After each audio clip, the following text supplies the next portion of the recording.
Ready? How do I look? I'm getting you from about like here. And then a little SiNaCa in the background. Okay. All right. Cool. I think we're live. I think we're good to go. So, welcome to SiNaCa Studios, everybody. My name is Clifton Crawford, Executive Director. SiNaCa Studios is a nonprofit dedicated to community. We glass artists that love to share what we're so passionate about. Studios in Fort Worth, Texas hosts an open studios night the second Friday of every month. So if you're ever in the area or if you're viewing near us, come on down. We offer all kinds of classes and workshops, and we do private events, and we do it in glass blowing, flame worked glass, and kiln formed glass. We like things in three, right? Those are three different disciplines of getting the glass hot and manipulating it and making beautiful things. The name SiNaCa Studios is also three elements, these primary elements of silica, sodium, and calcium with energy, and they turn glass, right, together. If you add a little gold, it turns pink. You add a little iron, it turns green. There's wonderful chemistry. There's wonderful physics. There's science involved in all of our programming. We do all kinds of outreach in the community. So like I said, SiNaCa Studios is a nonprofit. We do public programming, so everybody's invited to come and participate, and then we do some fantastic work in the school districts and with other partners in the community to help educate and help inspire people. So SiNaCa Studios really belongs to this community, and we're really grateful here in Fort Worth, Texas. I want to thank the City of Fort Worth for their support, Technician on the Arts for their support of this series, our Visiting Artists series and our Open Studio Night series. I want to thank the J.S. Edwards Foundation for their support of our veterans programming and our programming in kind of a therapeutic approach to healing through glassmaking. I want to thank the R4 Foundation, the Ann L. Carroll Green Roads Charitable Trust, and everybody out there who's ever made a donation to help us do what we do. We're growing. We got an incredible staff. I think we're 16, maybe 17 strong now.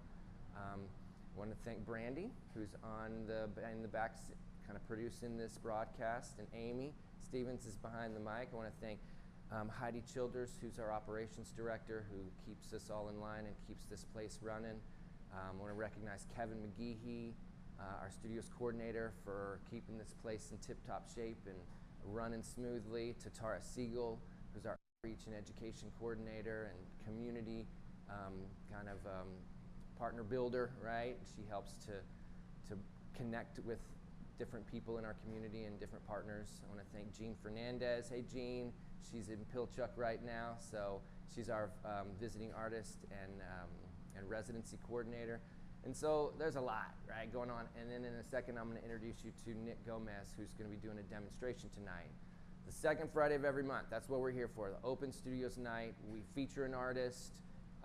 We bring people in from all over to kind of expose them to this market and our community, and to get their work in the gallery. The gallery represents over 50 artists, and we do a lot in here. We're in an old gas station from the late 1800s, and we fill it up with all kinds of wonderful things.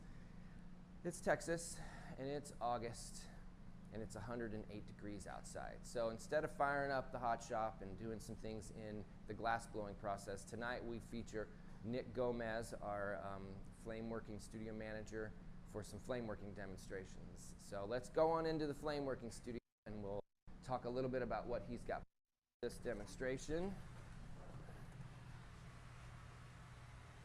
So here at SiNaCa Studios, we have a glass blowing studio, we have a flame working studio, and we have a kiln forming studio. Those are three different disciplines where we can get things hot. And so Nick Gomez, on the big torch right here, is working on adding some colored glass to a clear rod. And then next to him, Tara Siegel, who I mentioned a moment ago, she's working on a smaller torch and is making some components. So tonight, over the next hour or so, or two, we're going to compose a bonsai tree. So they're using borosilicate glass. Borosilicate glass is quite different than the soft glass that we melt in the glass blowing studio. In the glass blowing studio, our furnace runs at 2100 degrees, 2150, and the glass in there is real soft and gooey. And in here, that torch that they're working on runs on oxygen and propane, and so therefore we can get much hotter. That torch can push 4,000 degrees if they really crank it up. So they're using borosilicate glass, which is a harder glass. It melts at a higher temperature. It shrinks much less than some of the other formulas of glass as it cools. And so it's a little stronger, right? It can handle just being thrown in front of a flame and getting hot and melted. The temperature variations are not as stressful as they are in other disciplines. And so Nick has ultimately has a rod of clear borosilicate glass, and he striped it. He took some brown, like this deep chocolatey brown color, and he laid stripes of the brown color down the surface of that clear rod. And this bonsai tree will glow in the dark, so they got some glass, some special glass that glows in the dark. And so Nick striped on top of the brown with some blues, like this transparent glow-in-the-dark blue glass. So what he's got in his hand will be the limbs of the bonsai. It's going to happen in stages. I think what he's working with will ultimately be taken and drawn out into 5 or 6 or maybe 7 branches, and then those branches will be put into an oven to cool off. And then he's going to get a larger piece of glass that he's already prepared with the brown and the glow glass, and he'll pull that into the trunk. And then I think the plan is to box the trunk and let it kind of hang out, and then he's going to pick up the branches and apply lots of leaves to them. So each branch will get 8 or 10 leaves, which is what Tatara's working with over on the other torch. She's making different components, these little leaf components. So after Nick builds each branch, 8 or 10 or 12 leaves on each branch, then we'll put those in the box and pull the trunk out and then apply each branch to the trunk to compose this bonsai tree.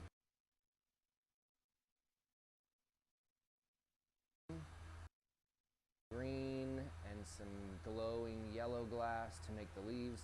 Like I said, the trunk is brown with the overlay of transparent kind of glow-in-the-dark blue glass.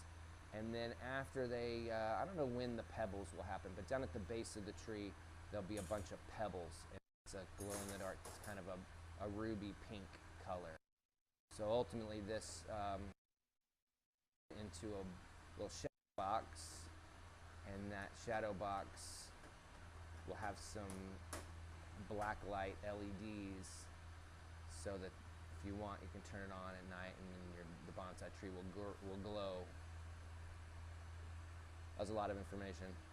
Hope you could keep up. We are manning the chat, so if you have questions, if you're watching this live and you'd like to ask a question, feel free to put that into the chat. We'll do our best to answer that. And if you have a specific question for myself or for anybody here, we can get that translated to the right person and answer your questions in the moment.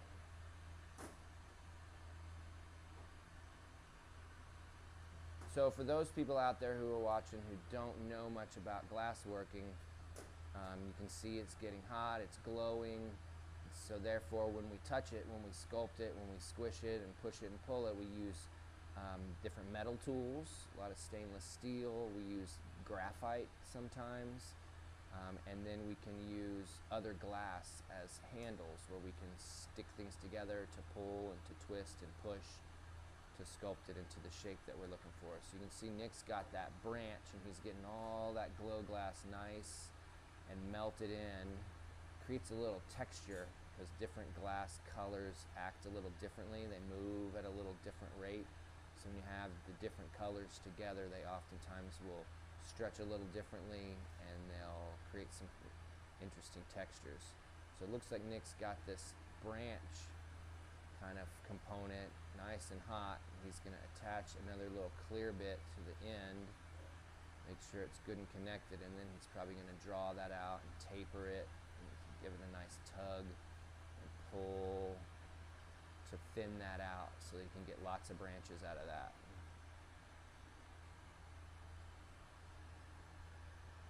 It's a fascinating material. You can see it really moves and very fluid. And as it cools, the viscosity increases, it slows down and stiffens. And all the while, as anything in this world cools, it shrinks, right? Everything gets hot when you heat it up, and it expands, it gets bigger. And then when it cools, you know, it stiffens and it shrinks. So it's important that we manage the stress that occurs whenever we do heat something up quickly or cool it down quickly. Nice moves, Nick. Looks good. Nice moves, looks good. Yeah, it's coming along. So Nick's got a mic on as well, so as he gets to a point here, we'll turn his mic on and he can kind of help to more specifically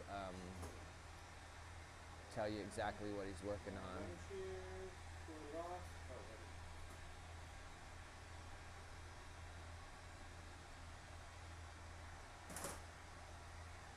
But like I said earlier, SiNaCa Studios is all about community. We do all kinds of public programming. We have a gallery that represents 50 artists. So if you're looking for a glass piece made by a local artist, come check out our gallery. If you're looking to participate, if you're interested in this and you want to come try it, we offer all kinds of workshops. Our website has all the offerings listed pretty clearly, so you can go online and register for a class. If you're interested in booking a private event to bring a group of people here to do some things, then you can email us. You can check us out on social media as well, Facebook and Instagram and all of that. Yeah, I have them down here. So for the most part, this and most glass processes involve teamwork, involve working together. So Little party under the table. oh yeah? Oh, okay, we get a little light show. So what the glass does in the black light. Yeah.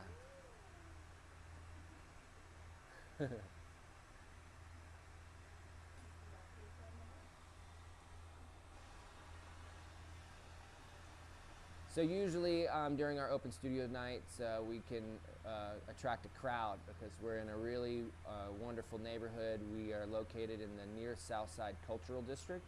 So the city of Fort Worth has a really fantastic downtown. It has a really cool north side. It has a wonderful museum district, and that's the kind of the original cultural district. But in the last few years, the near South Side has really blossomed into a creative hub, and so the state of Texas has recognized the near South Side as a cultural district, which is really great because it allows for additional arts funding to organizations that live and operate in these districts. So we are a part of the near South Side Cultural District. We participate in lots of cultural events and art-specific events throughout the year here in this community. And there's all manner of wonderful food and beverages and all the things you can imagine in a really hip and creative area. So come check us out. Come to town. Check out the museums. Check out downtown. Check out the South Side and all that we have to offer. Come take a class. Learn a little bit about glass making. That's what happened there. So, and then yeah, I'll need a little nub sticking out. Yeah. So I can stick and then like kind of wrap it around.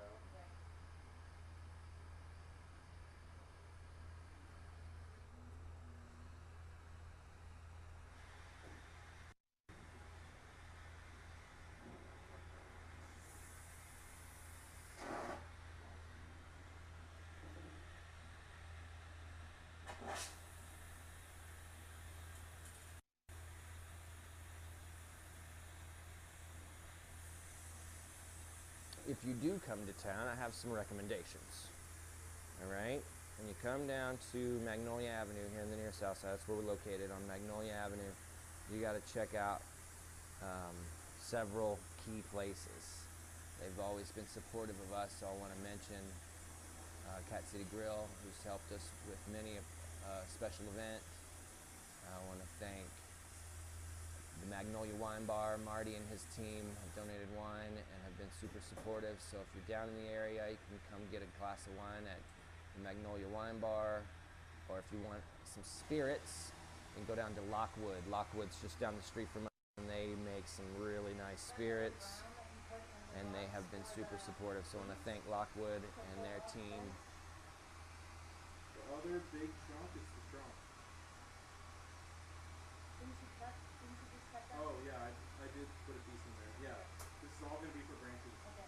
Yeah, every So this long piece that Nick pulled out, and then he cut it in half, and now he's continuing to pull it out. He's gonna make those long rods now into branches. So he's trying to maximize all that Okay, color. Yeah, I'll cut this one off with the handle on it, and you can use it. This is my last little bit of blow on this, so I wasn't gonna get into a new rod. So I think we're good. On leaves. I think we should take a quick look at the example to kind of determine how much I need to cut these into sections. Okay. So Since that's the Tara closest and I can Nick get are to kind of the talking about the next couple of steps and size we're gonna use. exactly what they're gonna do. And they made a little example, a little prototype.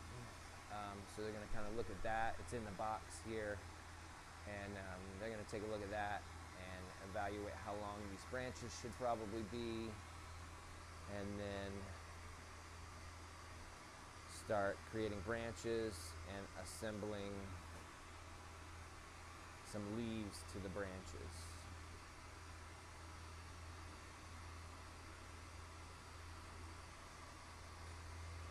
Is there a cup of sand somewhere? Where'd that cup of sand go? Did you use it all up? Can you take those out? You don't have to. Also gotta thank Topo Chico. Topo Chico has come on board for as a sponsor for our Open Studios night. So when you do come, you guys should come next month in September. We're hosting a great artist in Chad Holiday for some demonstrations on September the 8th, Friday, the second Friday of September. There also will be a concert series down in the district. So that'll be a fun night if you want to come down on September 8th. Come check us out and watch us make some glass. We'll be in the hot shop next month with Chad. Have a Topo Chico on them. They've been super supportive, and they dropped off some twist of lime topos and some grapefruit topos this time. So we got some nice options. Got a piece of tape? We can like tape it to the sandblaster.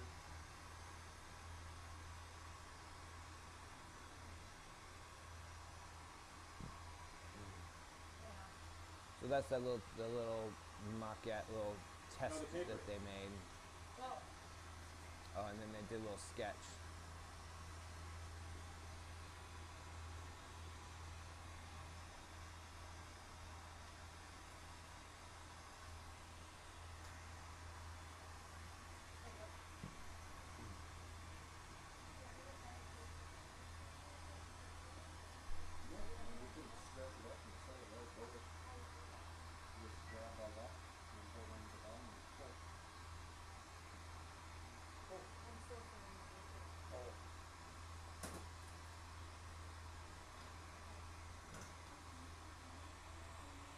sometimes I don't know my own strength.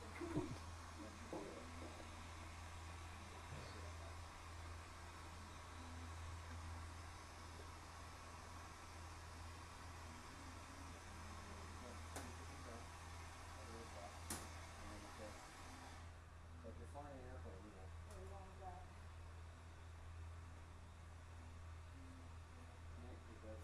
Yes, sir.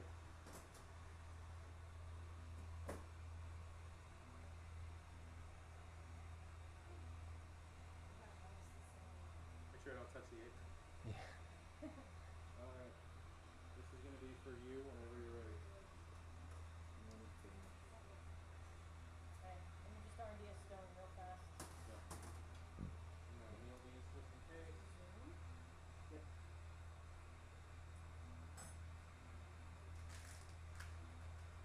Seltzer. Where's my fingers? Nick, you want to turn your mic on, and then you can talk a little bit? Yeah, that's okay. I've been chatting it up, so I'm going to hand it over to Nick Gomez and thank him for leading this demonstration, and he'll talk to you a little bit All right. as Are he we goes good? through You hear this me? process. Testing, testing. Good. All right. Here we are making a tree. Never made a bonsai tree before, so this will be interesting. We've got our example sitting here of kind of how this is going to look, general bonsai shape. So we'll see how it goes. I'm about to pull out this big section for the bottom of the trunk and see how much of this tree I get made with that one single chunk, which is a pretty sizable chunk. And I think I still need to add some blue to it, which is what I'm going to do next. Just to kind of give it a little more meat. And then I'll show it. Put this in my back pocket so I stop touching it. There we go. All right. Oh, let's go ahead and switch oxygen before I get into heating that guy up. Yeah, go ahead. We're good. You got it, Cliff? Okay. This is the perfect time for me to sip my drink, so I will. We could do like that stone. Yeah. We can do discs, Mm-hmm. like the black flat ones. So we're gonna build it up. These are just gonna sprinkle on the top. Yeah. Whatever. They don't have to make be white. like all of it, the No, entire yeah, amalgamation of right. it. So yeah, that'll look I mean, cool. those could be. I don't know about this glass. How would it be better if it's thicker or thinner? Oh, definitely thicker. Oh, okay. Yeah, So yeah. then we gotta make big chunky ones. So Mm-hmm. we can do rounds or square pebbles or whatever. You And know, the there's more, like, there's like river rock, right? Like big, yeah, big rock. You know, and there's we like, can tumble these yeah, to make them look sandblasted, because obviously it's gonna be difficult to sandblast them. So yeah, if we can tumble them. I mean, I sandblast things like this in a cup, put it in a glass. Oh, do you? dish, and then I just yeah. Okay, that'll work. I mean, if you have a way to do it, then yeah, that's perfect. Yeah, if you think it'll be better for it. I absolutely think that it will shine the light a little bit better. Alright. I mean, that's pretty good. It'll be even better with sandblasting. And this also, like, once you heat it up, and the bubbles start to form, it actually gets brighter as you heat it up. Once the more bubbles it has, the brighter it's going to be to reflect that light. Yeah, just those two in the very back, I think, is left. Yeah. Okay. You want me to start putting branches on, or leaves I'll on separate branches? that into, And we want it to look like this one, right? yeah. So, And you want it to bend. yeah, give it a little bit of movement on it. You can even like give it a slight bend beforehand and then start attaching stuff. It doesn't have to. I'll do Yeah. after.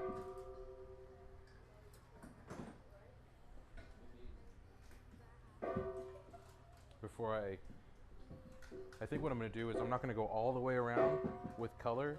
I'm going to create some texture and just thicken up some spots. Okay. Yeah, do you want some, do you want the wire brush? See, I got this guy. I'm just going to carve in some lines and then stretch it down. These just in case I need them. I think that's all I need. So, I'm going to pull some of these. Yeah, probably. This can go, unless we need more, that can go away. Okay. And those are quick and easy to make, so even if we do need more, it should be fine. So we'll do, Just, yeah, you can take them all over there. yeah, I'll grab this. Okay. I just want to use this to roll on. Yeah. Oh, okay. Hold on. So I want to keep them separate. Okay. Watch out that side.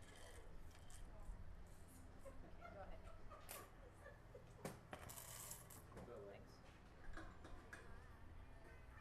Thanks. Okay. Good? All right, we're ready to roll again.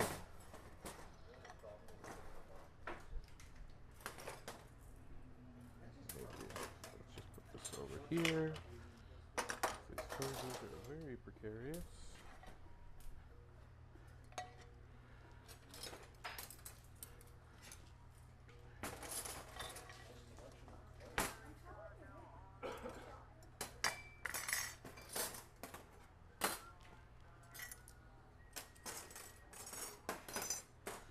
Moving things around on my bench so I know my setup, and it is the way I like it. What do you want me to build it on? You want me to build it right onto that? I'm going to cut this. I'm going to put another hand. You want me to put this handle on it? No, check that. The size? No, what it is. I don't know Oh. what that's for. Yes, it is. It's pink. Oh, yeah. Okay. Yeah, I'll have a. Yeah, so if Does you this glow? so I'll make this thing, and then we can park it, Okay. right? So I can just make a bunch of these things, Mm-hmm. and then you can assemble Yeah. after. Yeah, that sounds good. Okay. So yeah, whatever. Yeah. Try if you So, can. If not, that's fine. Try to go for like a triangle shape, Okay. like a cone maybe. I don't know. Squatty cone. I need a. Patty is watching. She says hello. Oh, hello, Patty. Hi, Patty. Hold on. All right, we're good to go. So I'm going to go ahead and start striping a little bit more of this blue on for texture, and then I'm going to start going at it. And the branch and all this stuff. All right. Oh yes, I guess I should do that first. Let's go here. What are we gonna do? There we go. Let's go here.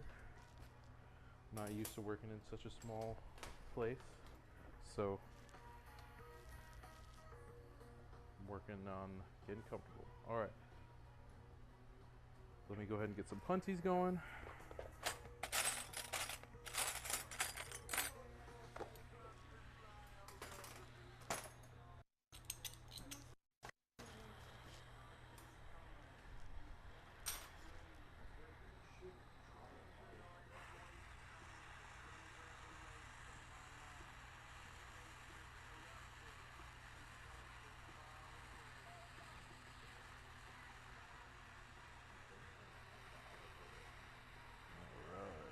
Section off some branches now.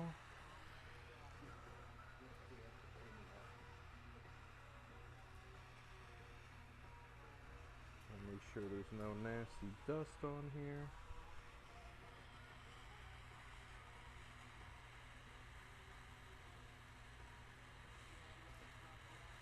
Do you want me to put these in the kiln real quick to warm them up? Or do you want to heat them up nice and slow?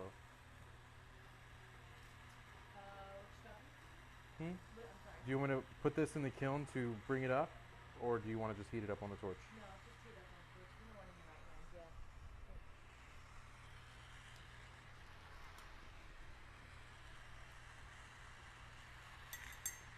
So let me just double check with your design code here.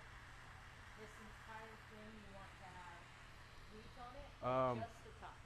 Mostly the top. Leave Yeah, me a little just space to to attach attach.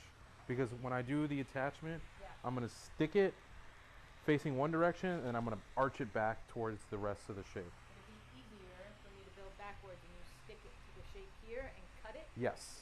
Yeah, this is going to be where the attachment goes onto the tree. This. Yeah. Okay.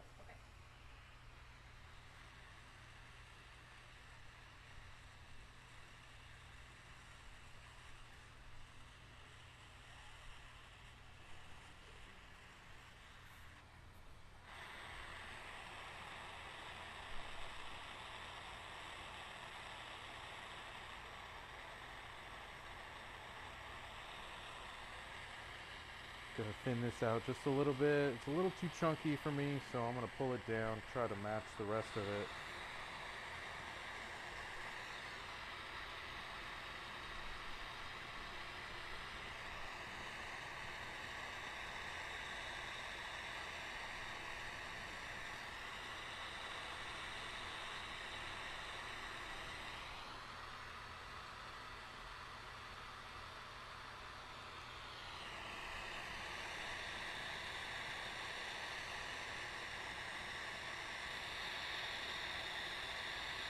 So borosilicate is good in the fact that I can let this cool down to just about room temperature and then bring it back up in the flame relatively quick. And there's not going to be any sort of explosion of glass like there would with any other softer COE glass. So it's a lot safer to kind of leave out and then go back to up until the point you start getting lots of attachments like these leaves that we're going to be doing.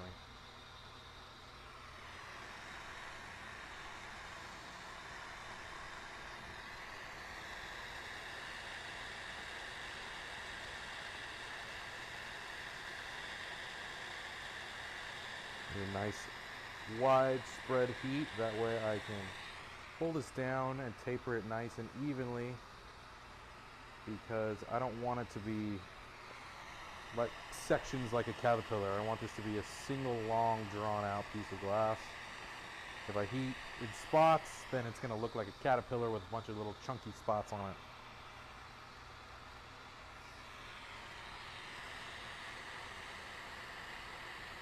Couple chunky spots is fine. Trees have a variation in them naturally, so it's acceptable. I want to make sure that our attention to detail is good and not just kind of thrown together. You want to pay attention to those details. See, these other ones are going to go in the annealer, yeah? Or do you want to, same thing?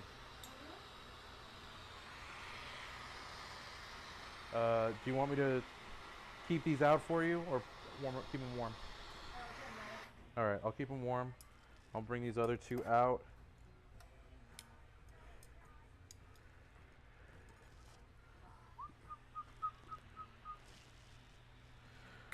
All right, get those out.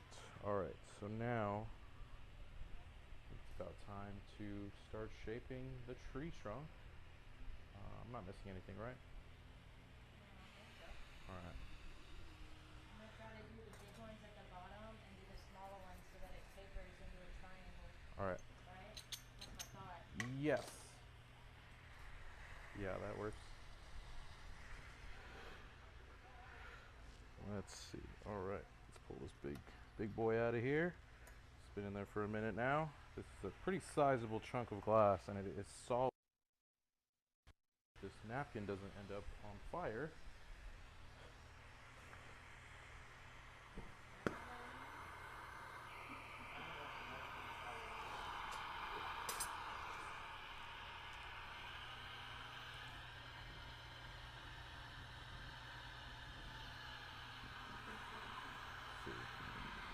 Hey Kevo, can you check the,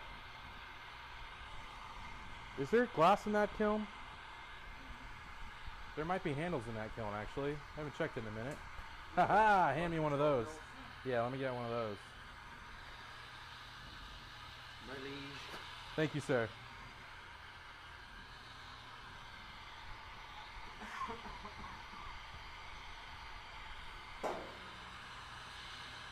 Alright, now we can get crazy with some handles. Bottom. Oh, you know what? I didn't add any more blue like I said I was going to.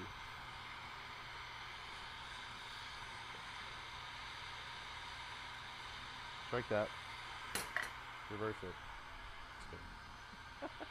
Kevin gets it.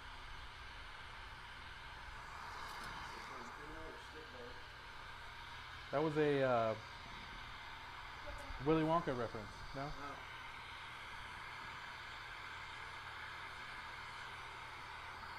Alright.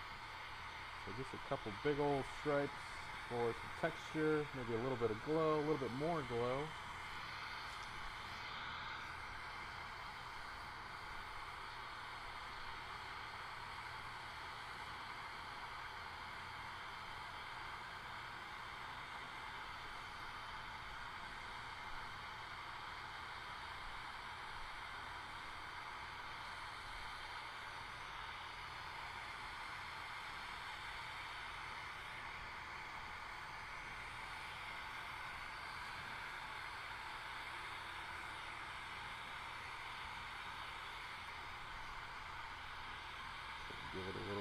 texture as I stripe it on because a straight line is a little bit boring. So as I'm laying this down, I'm giving a back and forth twist. It kind of gives it a zigzag pattern, but this will also be drawn down as I stretch and pull to create the rest of this.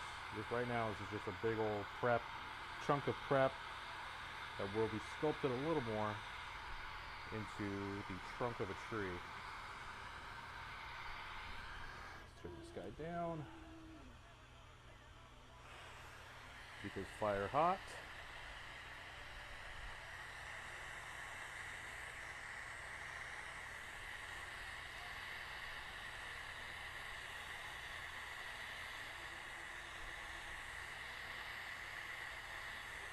Now, working solid glass at this scale is not something I normally do, and you can tell because my handle is already cracking, but that's okay. Happy accidents and all that. Yep.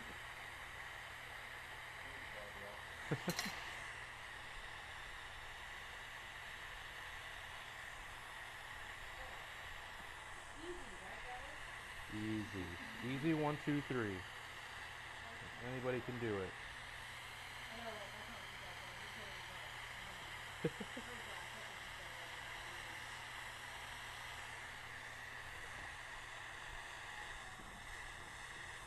Alright, so things are cracking over here, so I've handled up. That way when I heat this crack up and weld it back together, it doesn't accidentally shock and fall off the handle and then I'm left with glass on the table. At least I got another handle holding this together. But it looks to be that the crack is nice and healed up, so we're gonna pop this guy off hopefully. There we go.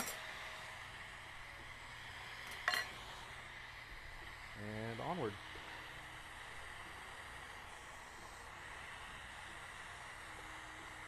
This piece of glass is getting pretty heavy already.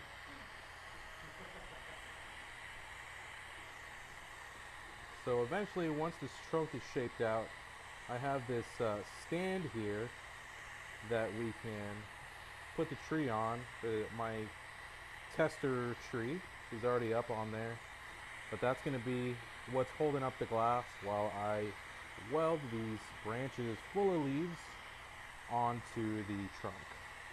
It's going to be about like my third arm holding up this glass while I finish assembling. Now that part of the process is probably going to take a few different heats. That way we can keep the majority of this thick chunk of glass nice and hot, because thick chunks of glass like to crack, and that is whack. Thanks for giving me the mic.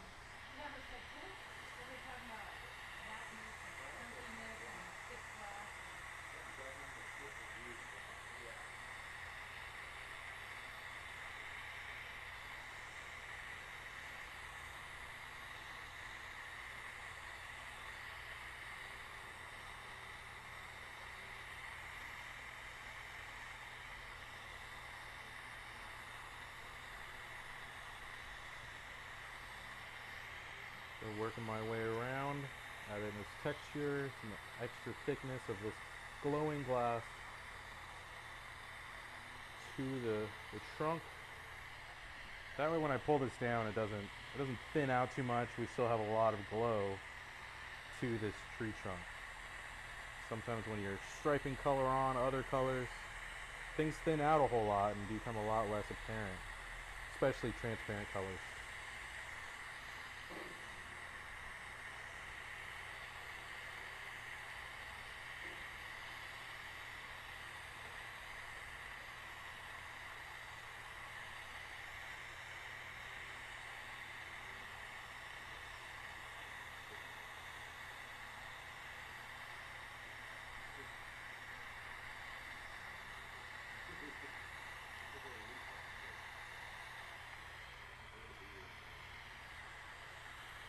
Alright, so I'm going to put this into the annealer just to let it warm up again nice and evenly because I feel like it's been out of the kiln for a pretty good amount of time. Wanna look at this? Move it around a bit. Oh yeah, that's looking good. And then just bigger ones and then just little tiny ones at the top, I guess, to make it Yeah. tapered. You can On this one, I put them all going in the same direction yeah, but rather than straight out. What do you Yeah. think about that? you want me to bend them and tighten Yeah, them you can tighter? bend them forward You want just me to before grab you the run out of tips like that one? Or You just can, but it's not 100% necessary. That was just kind of me figuring out what I liked. Okay.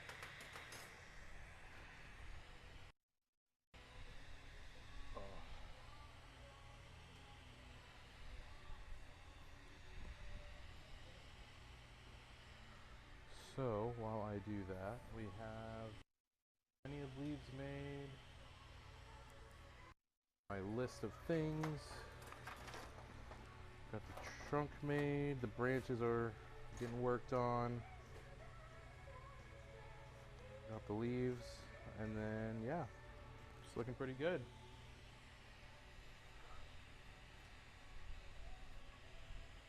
I can go back and fine tune and pull the tips. Yeah. If you want me to? And you need to explain to them what he's doing. So right now T is working on the branches, or what will be the branches of this bonsai tree. I pulled down some of that brown to match the trunk with some glow glass on it, and now she is attaching the leaves one at a time to that trunk. And these leaves are also UV reactive. They have a nice bright yellow reaction in the UV light, but they're also accented with some nice green. That way when the UV light is not on, it's still got some color to it. Man, it's gonna take forever to make all these pointing. Don't worry about heating up that handle. I was cracking. Yeah, it was cracking. If you're going back to it, it's gonna crack. No, But like, it cracked when I left it. oh, I see, See it? it's cracked right there. That's what I was saying, heating it up in the kiln rather than heating up on the torch, because Did that's, you give it to me, or did it? You want to heat it up in the kiln? Get it equalized? yeah, I can give you one that's already been heated up in the kiln. Well, I can let this equalize, and then I can take it back Okay. after. I'll work on like multiples. Yeah, you want another one? Yep. Okay. One that's even, sure. Okay, so maybe this one's smaller, huh? Yeah. So maybe if we So do one. I'm gonna give you that much. I'm gonna do 1, 2, 3, 4 big ones, and then I'll pull those to the point, and then I can make the rest of them small. That sounds good. Or you can put them all small, and we can use that as Like a filler. like a filler for one, and maybe that's in the back. Okay. Since this is going to be not completely 3D, it's going to have to fit inside of this this shadow box. We're going to have to do some depth, some trickery with some depth, adding smaller leaves in the back and larger ones in the front to try to give that illusion of depth.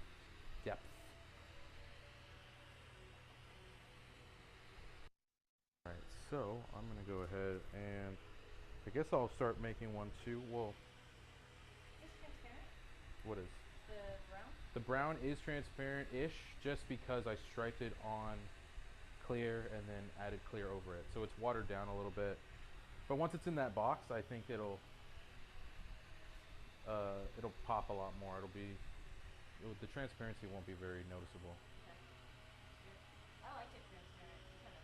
Mm-hmm.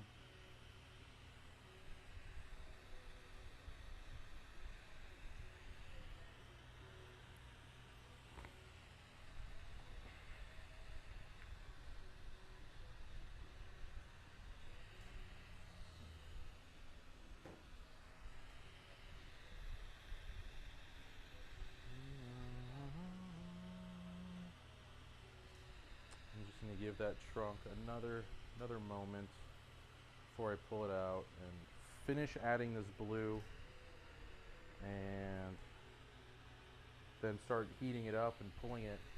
I'm going to give it a nice taper first, just a nice straight taper, and then start spot heating where I want these elbows. Actually, I'm going to curve it in one direction, and then I'll start spot heating to create these elbows for the shape of the trunk.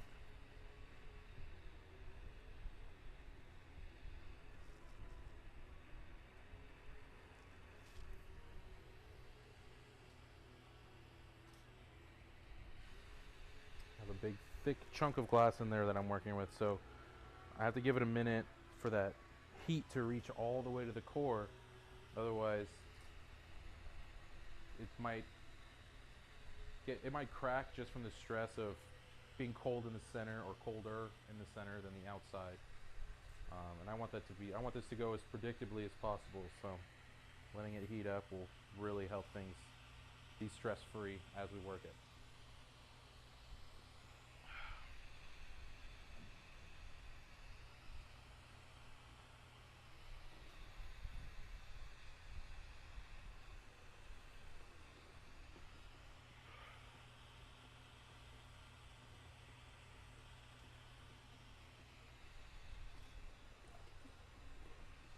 Are you taking pictures of me drinking topo? I didn't mean to. It was just a blur. Photo. I tried. That's a good one.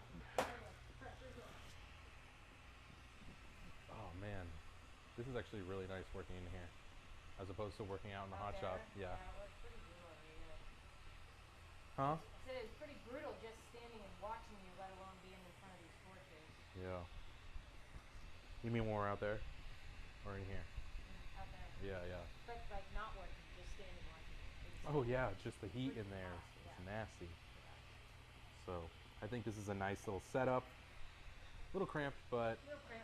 I used to work in a very. I feel like I'm getting sunburned from the torch. I'm like, Oh, when maybe. you ripped that, I was like, Oh, possibly. I'm gonna end up all red by the end of this. Flame workers, like feeling the heat. Yeah. Now. I'm like, man, prepping me for getting back in the hot shop.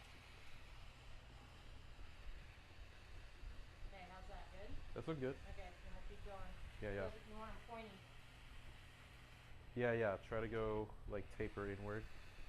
Yeah, I'm gonna get them all on and then I'll get them a bit tight. Push. All right. Let's see. Let's pull this big boy down. And actually, I'm gonna come over here and turn this kiln on, because once I pull this trunk down, I'm not sure if I'm gonna have enough room in that little toolbox kiln to fit the entire trunk. So I'm gonna make room in this larger kiln that I have over here off to the side. That way I can fit it in there later. It comes up very, very slowly, but that's okay because by the time I'm ready for it, it should be good to go. Oh, but it's also unplugged, so figure that out. Oh. It's okay. No big deal. If you need help, let me know. Nope, I got it. I'm here. One broken thing is fine. Oh goodness.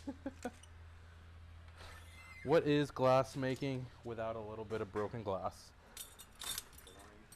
Boring? Yep, correct. All right. Bring that up nice and hot, and let's do this. All right, ready, T? Ready? You ready for this? What are you doing? No, I'm about to start heating up this trunk. Oh yeah, I'm good. Go ahead. Okay. Yeah.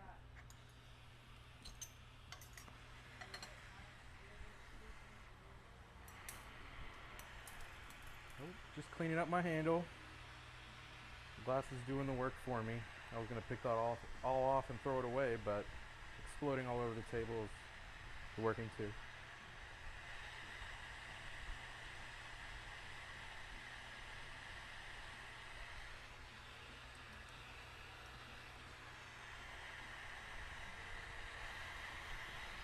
All right.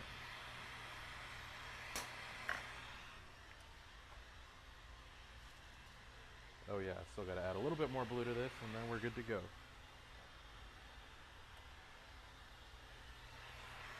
Just warm that baby up.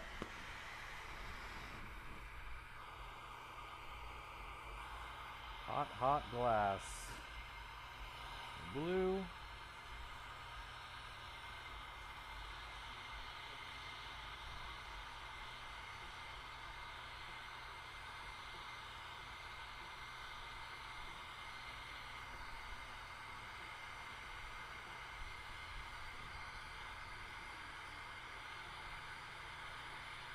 So, if you guys are watching right now, the way I'm holding this, the handle that is attached is actually going to be the top of this tree, so I'm going to have to attach another handle on the bottom and then disconnect it from my current handle. That way I can hold it in the right orientation while we start adding leaves here momentarily, or in a little bit. Leaves with branches with leaves.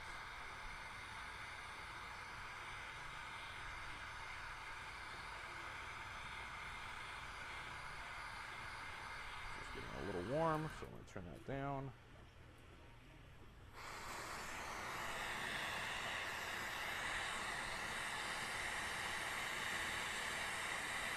Almost made my way all the way around, and then comes the hot part.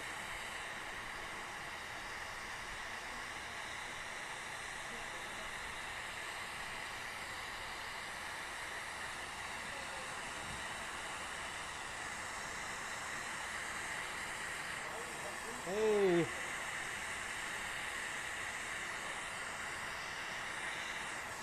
How's it going? Y'all take a seat. We got the benches set up.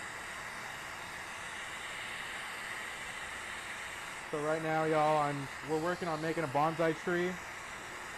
This huge chunk of glass that I'm working on right now is going to be the trunk of the tree, and I'm just working on texturing it before I pull it down.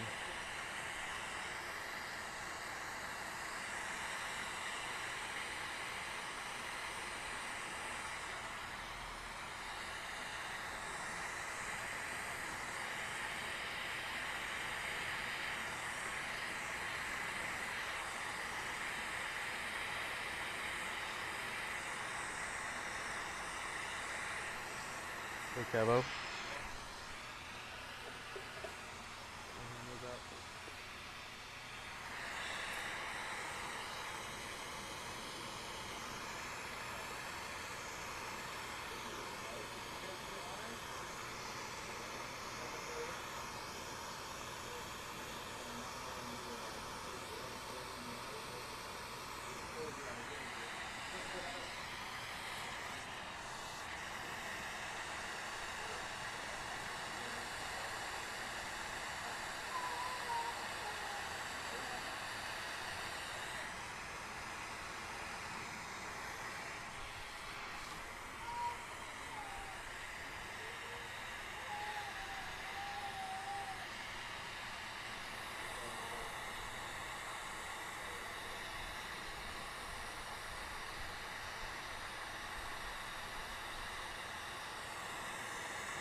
Looks like Nick's pretty intense at this point. The first line that I put on for the texture is just straight, and I didn't really like the way that looked, so I'm going to have to go back over this line and give it a little more texture. That way it kind of matches the rest of it, otherwise it's going to look a little strange with a nice straight line in there.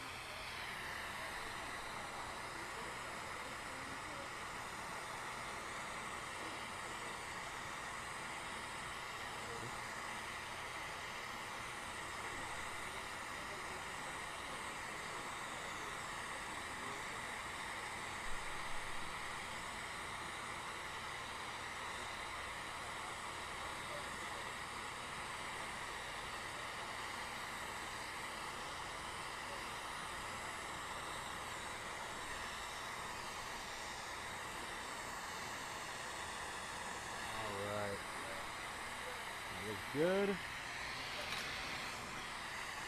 Now, I think I'm gonna put this back in the kiln before it cracks on me.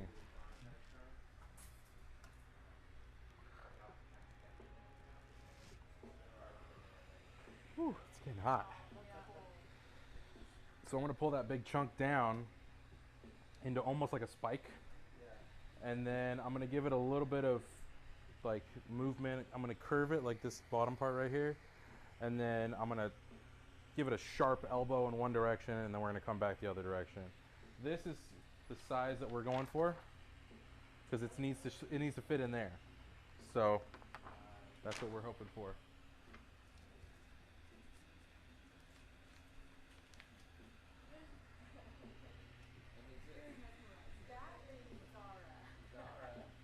Baby Zara. Oh man. This heat's wearing me out already. Get hydrated.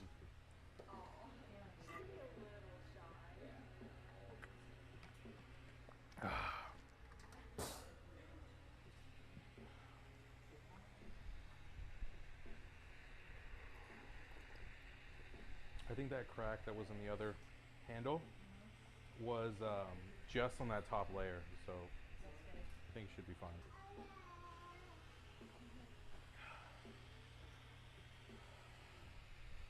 What's going on? Do you ever get like really hot? Oh, all the time. Wow. Yeah, We're hot right now. I'm lucky that I'm right underneath this vent. Otherwise, I would be. Normally, we do it out there in the hot shop, but we have started kind of changing things around and doing it in here because it's so much more comfortable. Yeah. I want to take advantage of this nice air conditioned studio.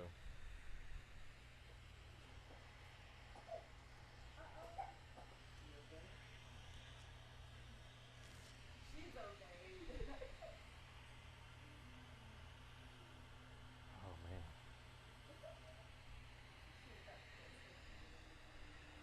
All right.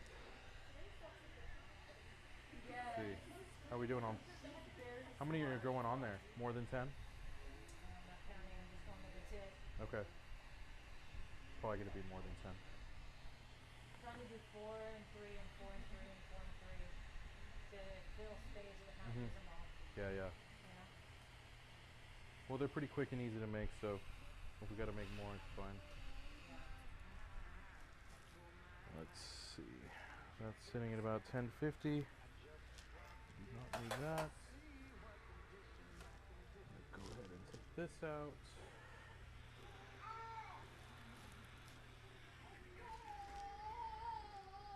Oh, that is.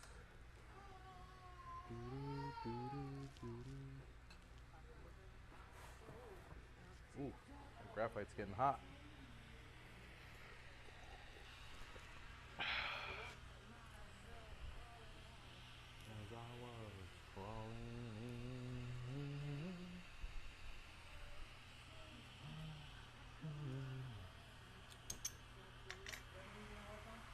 I'm gonna pull down that tree trunk now.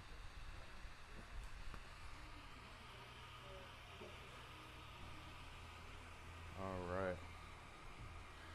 So this is gonna be probably the hottest part of the whole process, is heating this big solid chunk up and trying to keep it hot while I also pull it down and then give it some bends. So looks like I'm missing a space on my texture, so I'm gonna go after that. Take care of that so it doesn't look weird.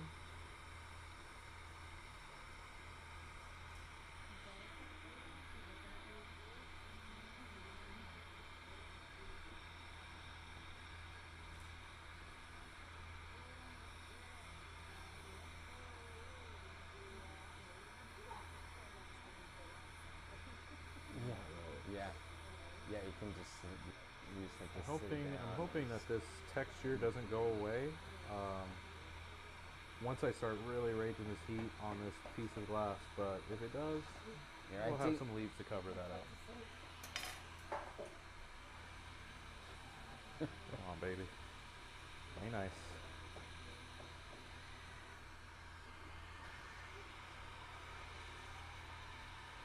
The hardest thing about working with solid glass is, surprisingly enough, keeping it warm. You think being solid, it would hold heat better, and it usually does. But if there's one spot that is improperly heated and the surface just gets too cold, the surface will crack and create this weird surface texture that could eventually make its way through the entire piece of glass. And that is when things start to go wrong. So that's what we're trying to avoid. Trying to keep it nice and warm in the kiln if I feel like it's getting too cold. So it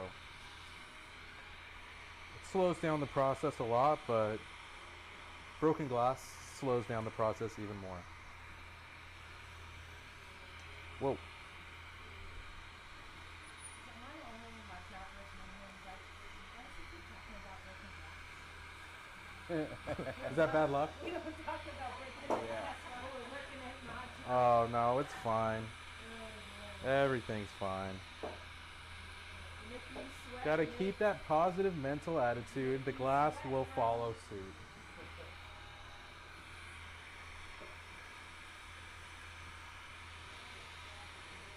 It's like saying break a leg, you know? nobody does that. They don't That's true. old school. It is old school, but People trip now, you know, so that's more accidents than so, what's that? I guess so. No, the leaf. Kind of triangle, bend it more. Oh, that's good. Hey, Cliff, Yeah. can you give me that face mask? Like The gold shield the face gold mask? shield? Yeah, you got it. Protect the face. I normally, when I work big solid chunks like this, or even really any really hot radiating glass, I'm usually wearing like a welder's mask to protect me from the heat. And that actually does a lot more than you think.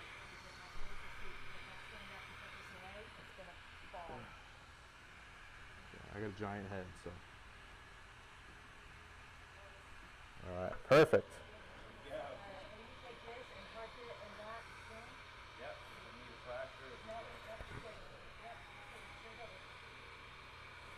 All right. Now I can really rage this without overheating. And this is the hardest part. It's just trying to get a nice even heat throughout a solid chunk of glass. This glass loses heat, loses stiffness, or loses softness really quickly. So if I hesitate for too long, I'm going to lose my heat. And I have to go back and just heat it up again and again.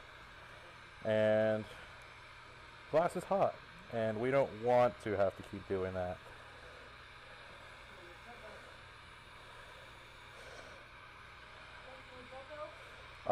No, I'm good.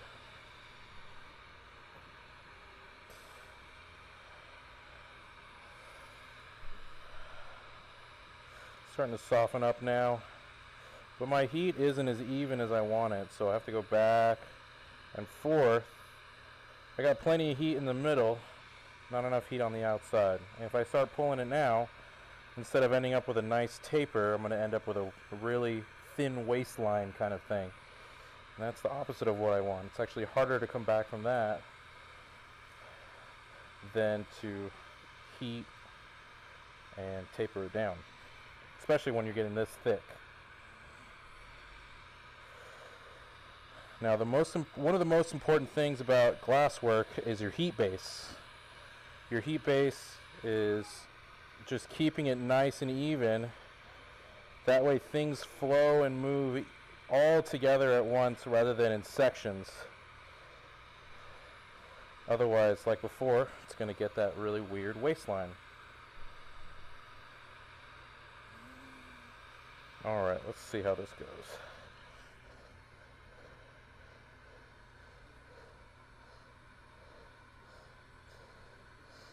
A little hotter down here.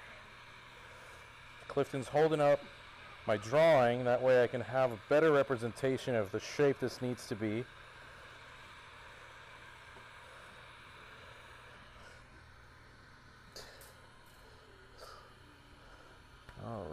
So that's a good start right there. Now I'm going to heat it up right here. Just a very specific heat rather than a big, long, tapered heat. And I'm going to try to force this into an elbow shape.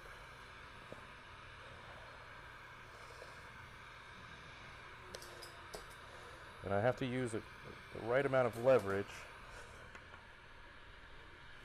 There we go. Oh yeah, that's a good size right there. So now I do need to pull this down a little more because it's really, really thick. Now I might end up with just 2 sections in my bend rather than the 3 that I was originally hoping for, but that's okay. We're pretty good at improvising around here.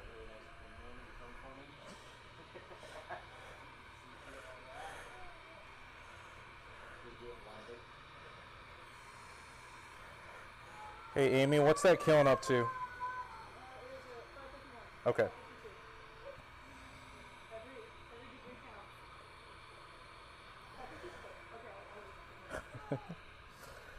All right, my arms are starting to fall asleep now.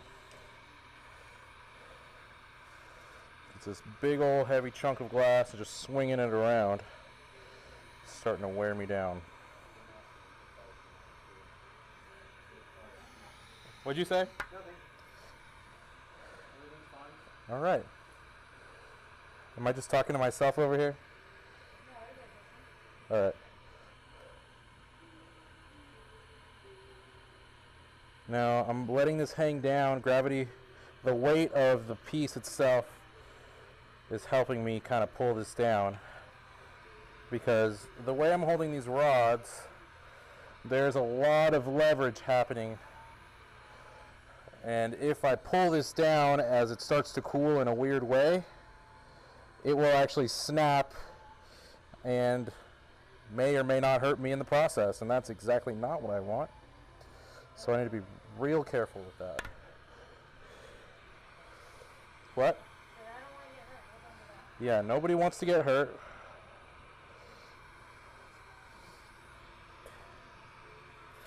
There we go.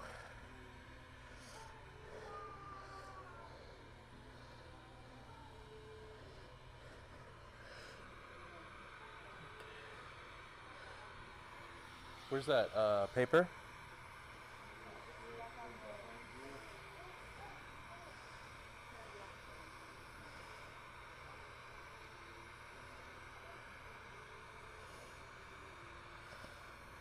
Now, the process of pulling this and shaping it is a lot harder than it looks, because it's really easy to get bent out of shape when you start working another section. Because this is solid glass, it's going to hold that heat longer than you expect it to. And we want to make sure that we can get it the shape we want.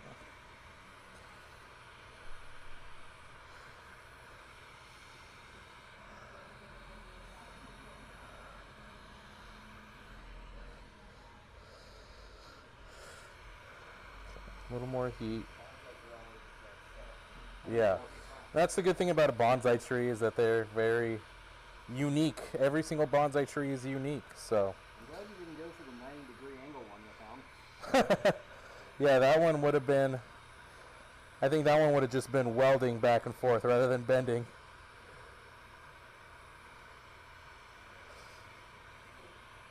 This mask is helping out immensely. I can already tell. With his face shield.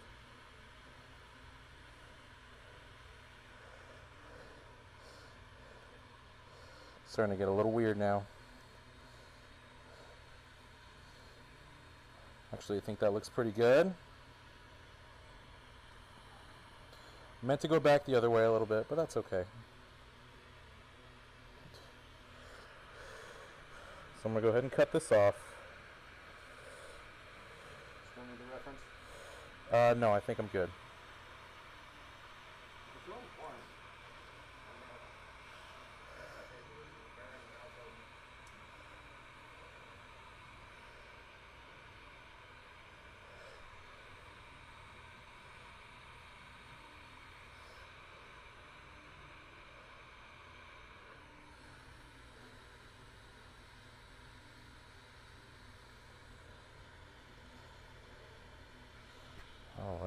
I think that's going to be our final shape right there.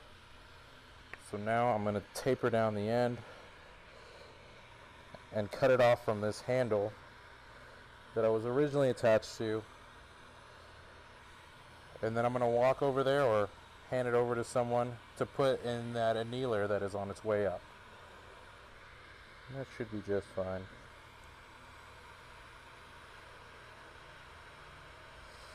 Now my biggest problem, and which is not really a problem, is this air conditioner that's pointed right at me. It's very helpful, but also it's blowing on the glass, which is something that we need to be wary of because it can cause the glass to cool down too much and crack on us. I'll just taper it down. And we'll cut it off.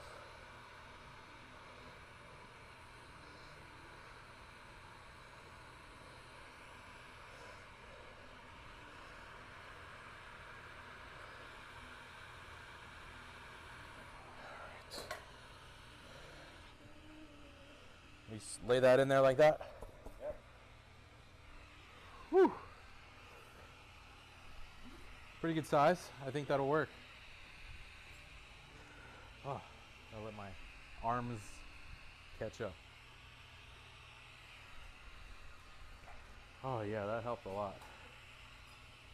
My face would have been all red if I hadn't worn this mask. We're going to go to commercial and run the thing, so tell everybody to let that cool off. All right, yeah, we're gonna let that anneal just a little bit in the kiln, and we'll be back here in just a minute and continue on until we're done.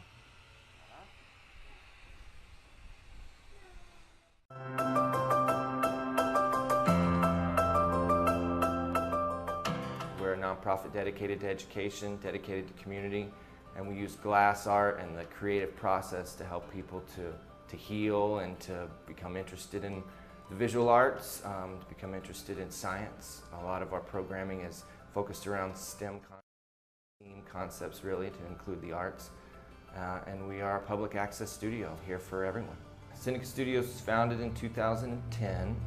We started off in program in early 2011, and we have over 30,000 people come and participate. The brand really illustrates community and bringing together the primary elements in community. We offer glass blowing opportunities, we offer flame working classes and workshops, and we also offer kiln forming classes. We've done programming for domestic abuse survivors, we've done programming for homeless kids and people who are looking to heal. We've used our process to help people to express themselves. One of our probably more powerful stories is about a young woman named Alexis who came in, and she had never worked with glass, and we did a kiln forming project, and she and her brother and several other students cast their ideas into thick pieces of glass, and she made a heart that helped her to express the loss of her father. Had a pacemaker. It was a real interesting piece, and it ended up going at auction to someone who had also lost their father, and it was a really powerful moment for all of us.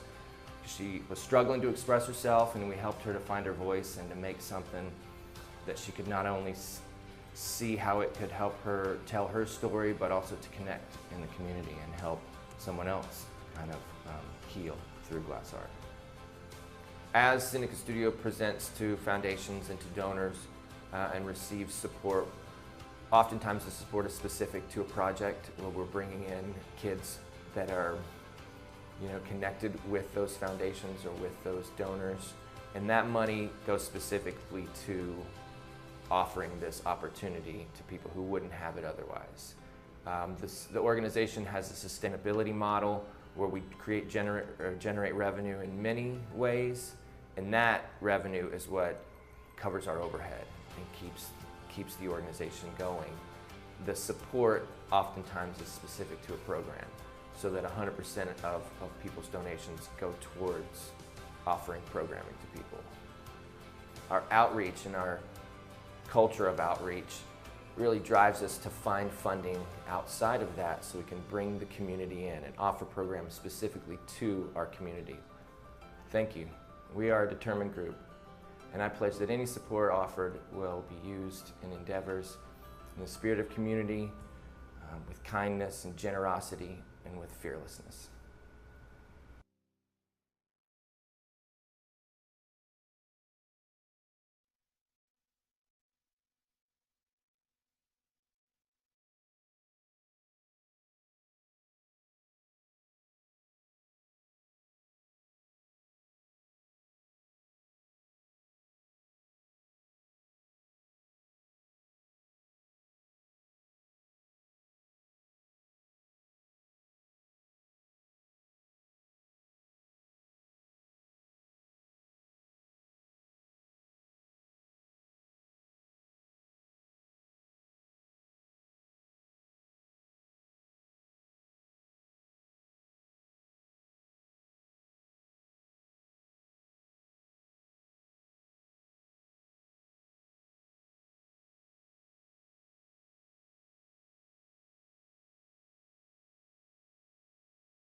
Ladies and gentlemen, so Nick is the trunk kind of even out, right? He's got it in an oven, and it's heating up to about 1,000 or so, and then we'll pick it up, and then he'll start working on applying those branches. And Tatara is continuing to work on the little branches with the leaves and stuff on it. So sure they're going to get together on how those will look and how those will go together here shortly.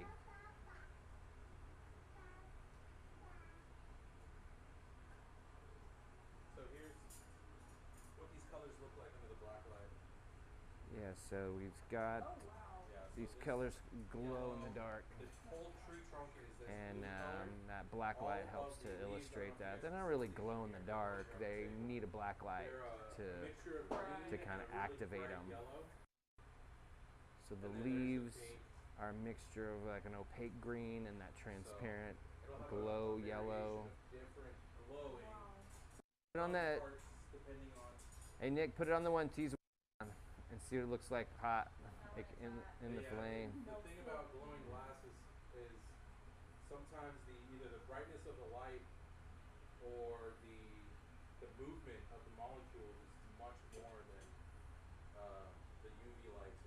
see it until it cools down to a point where once it cools down, the reaction of the molecules. Yeah, it's an interesting. Which is a That's lot interesting. lighter So when the glass is cool or at room temperature, it's it has a certain structure molecularly, and it bends and refracts light in certain ways. And when it's hot, the molecules are more active and moving, so it doesn't appear the same. That's why it looks like it's glowing, because it's filled with energy and it's producing a glow. We're about halfway there. So you got 2 branches and a trunk. So I'll make some more He wants leaves. five branches. We'll just make as many as we can. Yeah, at least 3. I'll make some more leaves. Yeah. So they're gonna kind of probably make a few more branches and maybe some more leaves if necessary, and then create a few more branches before they start to assemble. Nick, this oven is only at 820, just so you know. It's on its way, but That's the slowest. yeah. Yeah, it'll take about an hour to get to temp. Yeah. As opposed to this one, which takes like 30 minutes. Which is kind of nice. So everything's got to go into an oven to cool off slow after it's done. The borosilicate glass is less susceptible to thermal stress. Certain formulas of glass, like your window glass, or the glass in my glasses, or the glass in drinking cups or bottles, is a soft soda lime glass, and so if you heat it up too fast, it cracks. This is borosilicate glass that they're working with, so it can heat up much quicker and cool off much quicker without stressing out and breaking. Now the stress is still there because the surface is cooled faster than the core, and so there's stress involved, but it's so strong and it doesn't shrink as much, right? So it doesn't necessarily have to stay at certain temperatures for it to not break the way that other glasses do. So the oven that you put the trunk into it's only at 830 degrees, but it's climbing. And so it went in there at like 7, and it's probably cooled down, and it's probably got a lot of stress in it. But as this keeps warming up, it'll alleviate that stress, and then he'll probably let it soak in there for a good 20 minutes at 1,000 degrees so that it can balance and even itself out before he picks it back out of there. And that's a slow oven. Some of the ovens heat up quick, some of them heat up slow, and this is kind of a slow one.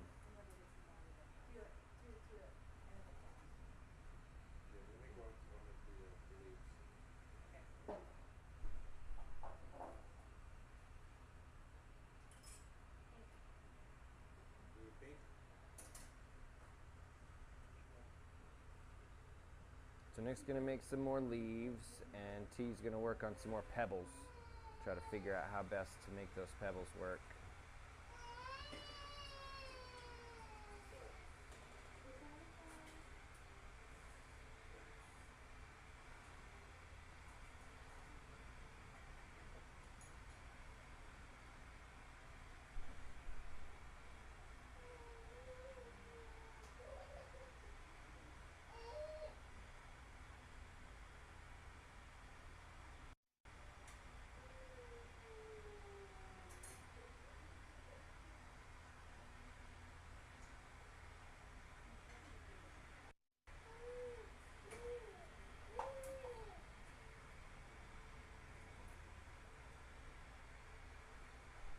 So again, I want to thank Nick for coming out. I'm talking to the internet, just so you know. If I'm talking to the mic.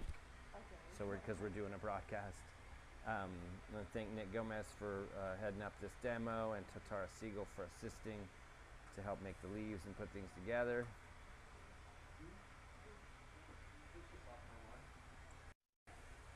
I want to thank our sponsors, Topo Chico.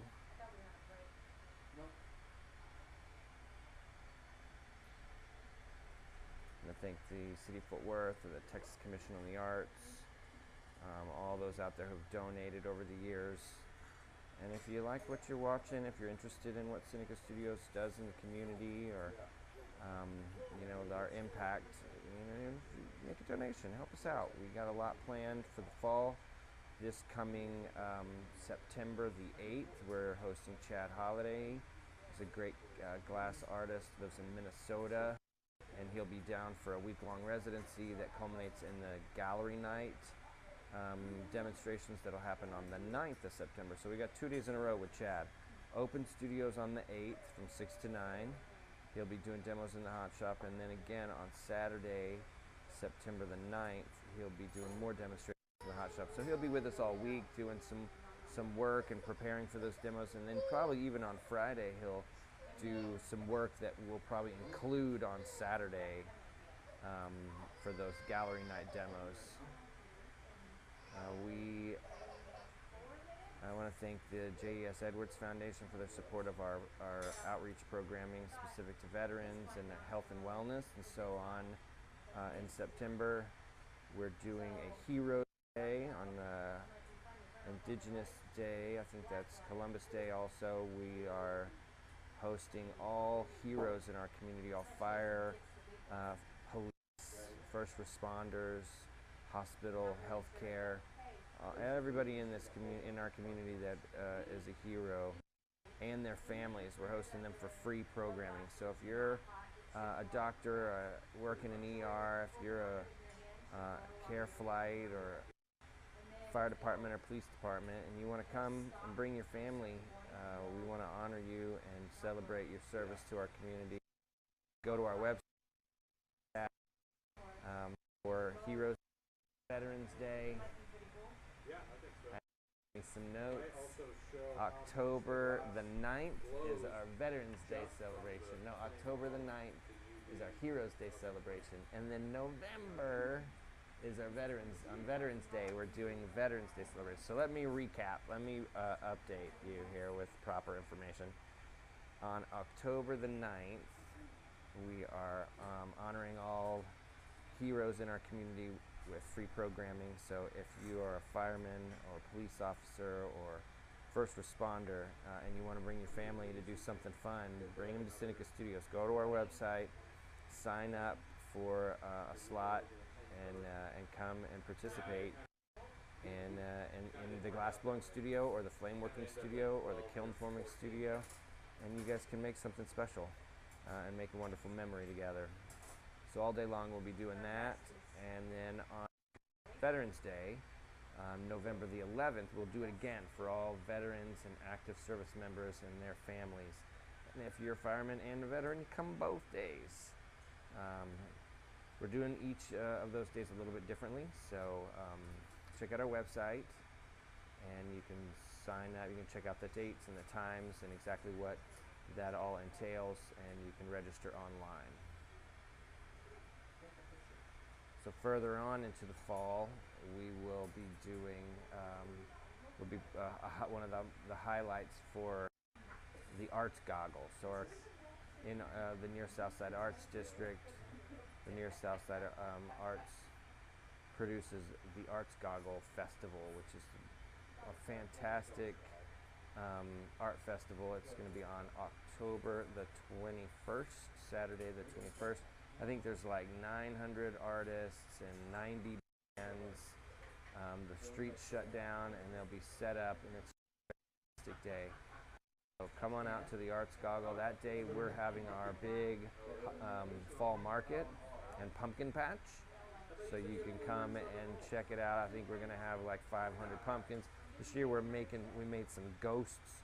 And then we started making some like witches hats, and then we put the hats on the ghosts, and they're absolutely adorable.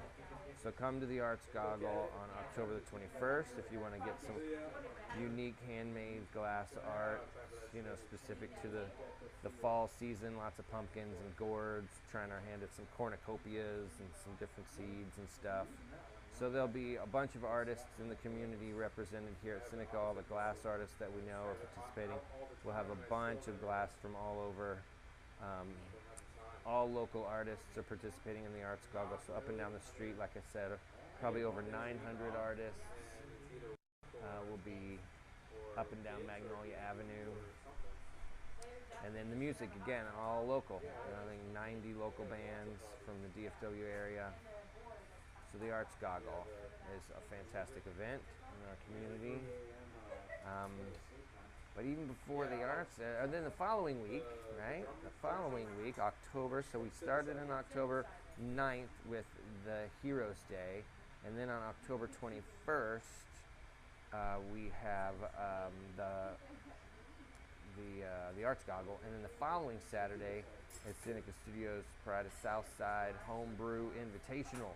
So we've been reaching out and talking to some local homebrew clubs, and we're making some awesome awards. And so the Pride of Southside Homebrew Invitational event is all about celebrating craft in our community in a new way, right? We celebrate artistic endeavors in all forms, and making wonderful food and drinks, and craft beer is super creative.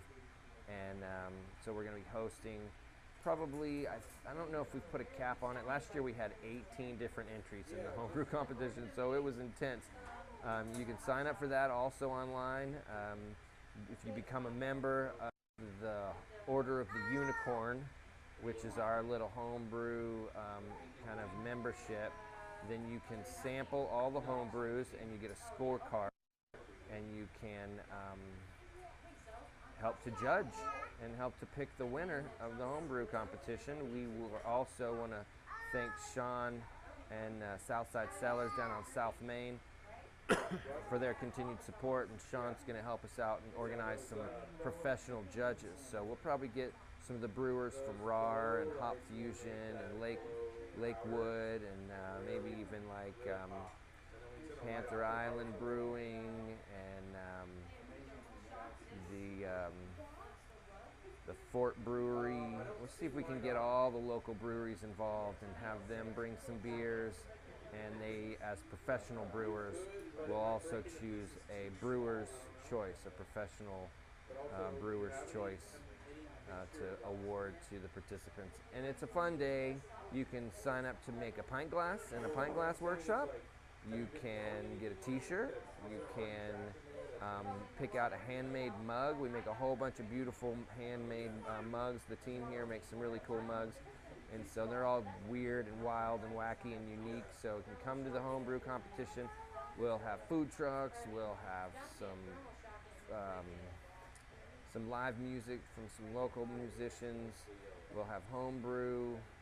We'll have professional brews from the local breweries. You can't really go wrong. You should come to this event. If you're out there and you're listening, check out our website, look at the Pride of Southside Homebrew Invitational event, and register and sign up to come and be a judge, and to try some crazy beers, to drink some awesome local beers, to have some food, get a glass mug, make a pint glass if you want to. There's something here for everybody, people. So to continue down the calendar, then it's Veterans Day on 11/11. On November 11th, that's when we're going to host all veterans and active service members and their families to free programming. I think we'll probably have over 100 veterans that come in that day to make some stuff with us. It's awesome to support those who have been so supportive of us. So I want to thank everybody out there for their service to community and everything we do and everything everybody does. It's all about community and working together to inspire a brighter future. So T is working on making some pebbles, some little rocks that'll go into the base of this bonsai tree, and Nick's making some more leaves to apply for more branches. They got 2 complete branches already in the box. They got a big old tree trunk in the box, and they will make some more branches and then start assembling, put all that stuff together. We probably still got a solid hour and a half. So fast forward if you want to see this thing to the end. If you want to keep listening to me ramble on, I'll just keep on chatting away. But I want to thank everybody here at SiNaCa Studios, the team. It's all about the team, right? We couldn't do any of this without one another. Heidi Childers, our operations director, does a lot, so much to help keep this ship floating. Kevin McGehee does so much to help make this facility, possible and keep everything up to date. Guitar Seagulls making the connections and outlining the programming to do really meaningful things with some wonderful partners. Gene Fernandez for helping to connect us with the greater glass community and to organize programming for residencies. We do a non-glass artist in residency program and a glass residency program. So there's two kinds of residencies that we're working towards. One of them we'll be highlighting in next month with Chad Holliday, as he is a professional glass artist, and so he'll get a week-long residency with us and make some great new things, and then we'll demonstrate those new techniques for a couple of demonstrations. And then we also do a non-glass artist in residency, where if you're an artist, you can go to our website, you can check out a form where you can fill out and you can apply to come work with us, and we'll help you to realize your concepts in a whole new material. We want people who have never worked in glass or have very limited glass experience, because we'll give you some training in each of the studios, some time to experiment with the material and to really try it out, and then get together on what we might put together for a little exhibition and demonstration where we can highlight your concepts in this crazy medium we are so passionate about. So if you're an artist out there, or if you know an artist who you think might have the time and might be interested, it's about a 3-month residency. It's only a few hours a week. We like to make sure it's flexible for people's schedules. So you might come in for 3 or 6 hours one week, or maybe 8 hours another week, and work and experiment in the studios, and then also identify a whole new body of work or a whole new series that you might want to try in a new medium, and then we'll help make that real, and then we'll highlight that artist for the gallery night, the citywide gallery night that the Fort Worth Art Dealers Association puts on. So a lot going on around here. Always something to do, something to participate in, special event, a workshop, residency, demonstration.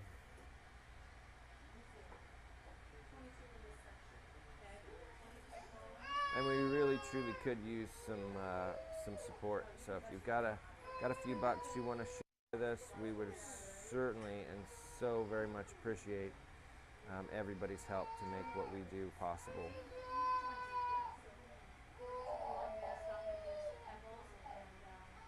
Yeah, I guess so. Yeah. I'm gonna finish off this rod right here, and you got that, and I can give you the rest of this.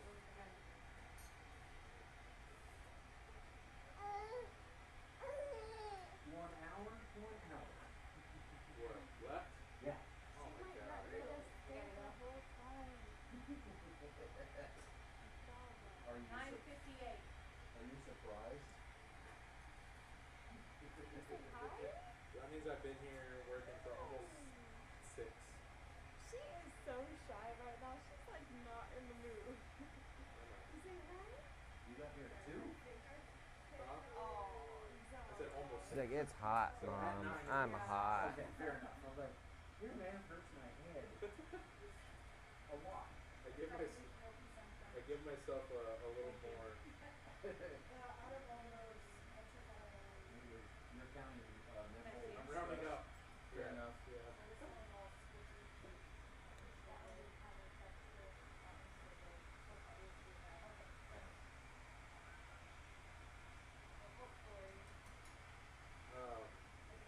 Which one of those branches is either one of those done?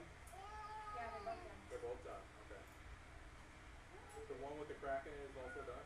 Yes. Okay.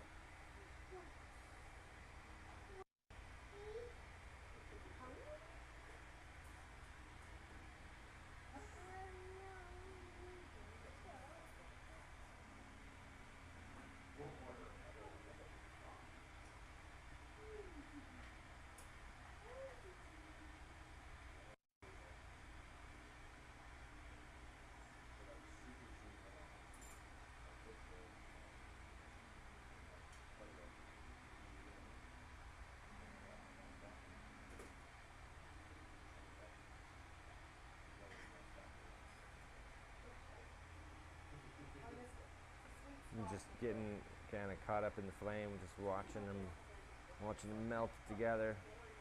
So Nick's still working on little leaves, and T's working on some, I think she's still working on pebbles, some little rocks. Maybe make another branch, because it's going to go on, that branch is going to go on so fast. Yeah.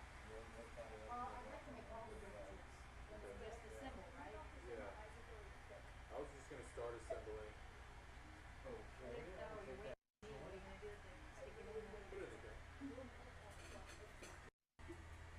Yeah, Nick, the box is at 970, so I think it's where it's supposed to. Is that as hot as you wanted it to go? Will you push start, the circle one? Push it again. One more time to where it says program. Turn it up to 4. Red arrow. And then keep pressing the circle until it says start.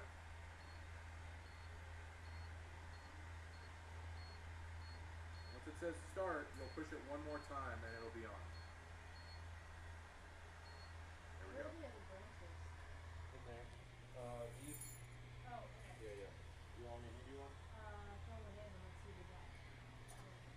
Yeah.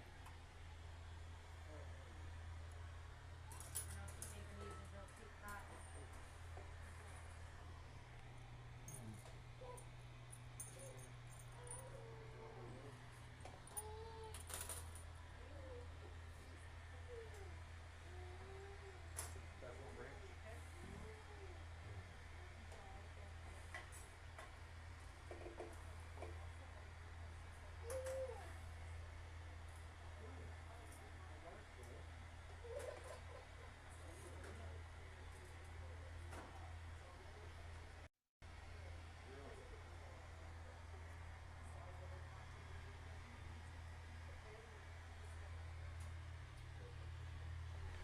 T, you want this branch preheated?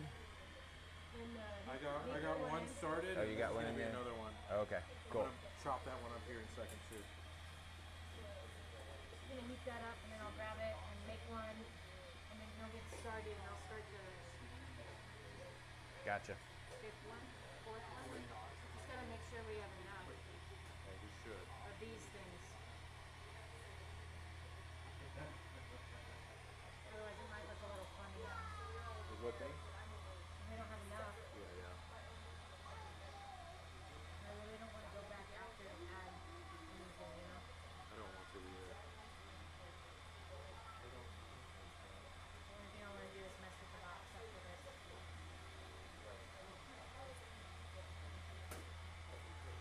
So they're chalking it out, and so about to make 3 more. The Nick cut piece that he pulled out earlier and make probably a little bigger branch. Because I think maybe one of the branches might be a little longer or bigger. And You know what's crazy is that in those competitions, those flame working competitions, and then once they get the branches all made, then I think he'll probably go ahead and start assembling and get a branch on there, and then put it back in the box and park it, and then make another branch. Although I don't like stress, but I feel like sometimes I do okay in that stress. Like if I had to, it is a long time, but when you're making, yeah. But in a competition like DFO, it's straight. So and you don't get to bring anything. So everything has to be made from scratch. Yeah. It does, but it kind of supposed to even the playing field. I guess.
Yeah,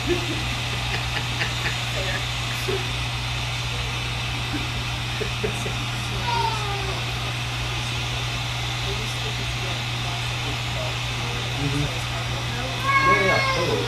Totally. Doesn't have to be fancy. Oh, yeah, breakfast.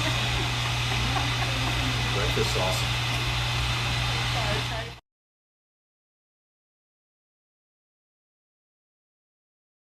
Keep it on the hand and mine very well, pretty well. Like, put mine back on. Okay.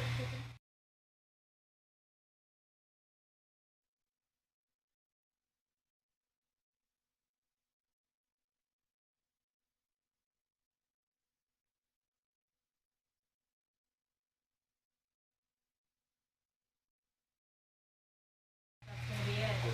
Huh? Once we get to that, that's gonna be it. Yeah, that's gonna be the last step.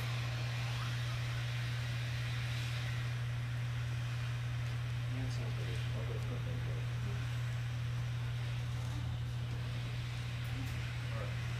I'm gonna hit the restroom and then final assembly.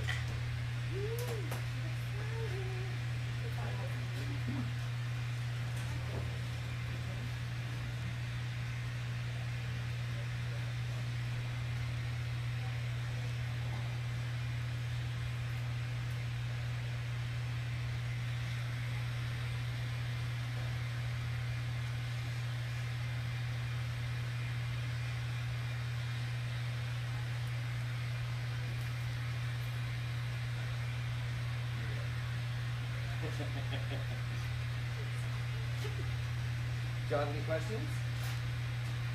No? Watching, yeah. It's a tedious thing working on these torches and melting everything just right. Yeah, they melted some glow in the dark green or yellow glass with some green, and then they custom into each individual piece. And they probably got, I don't know, I counted 100 these earlier, and I see another 50, so it's like 100. It's like pretty. Yeah. So the leaves will glow kind of a yellowy green, and then the trunk has a layer of blue glowing in that glass over it. So it'll glow the branches and the purple kind of blue. And then these will kind of the base of the tree will get perfect petals of glow kind of blue. So, and then they're gonna mount it in that box. And then that is a blue light, like a black light, LED black light. So you're gonna put some around the rim of the frame so it'll light up. You can tell when I blow glass, but it's awesome. Can you hear my mic? Good? Alright, cool deal. So, I had just finished working on making a few more leaves because we were running short. We're probably close to about 90-ish leaves, hopefully, which is a lot more than we expected. That's almost double that what we expected to be using, but that's the way flame working goes sometimes. So here in just a moment, I am going to pull out the finished trunk and start attaching these branch sections with the leaves on them that Satara has been assembling for me, and we're gonna hope for the best. So this is the part where start getting the shakes. The final assembly is like the what? My coffee's wearing off now. So let's make it happen. Flame workers What? talking about stuff you shouldn't be talking about. Oh yeah. Still after holding your hand. Alright, let's take this off. Let me find that C. Oh, this one. The C clamp right here. Yeah. Will you grab the torch? Thank you. And this will go under the table. That is fine. Alright. Huh? Yeah. sounded a lot worse than it was.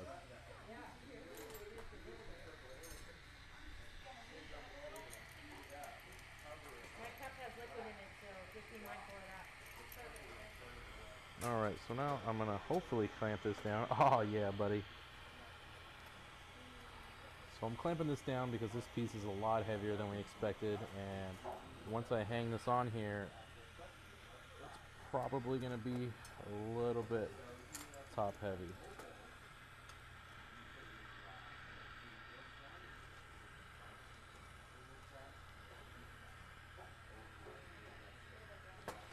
Nope, that is not sturdy. So just want to get this on here as sturdy as possible.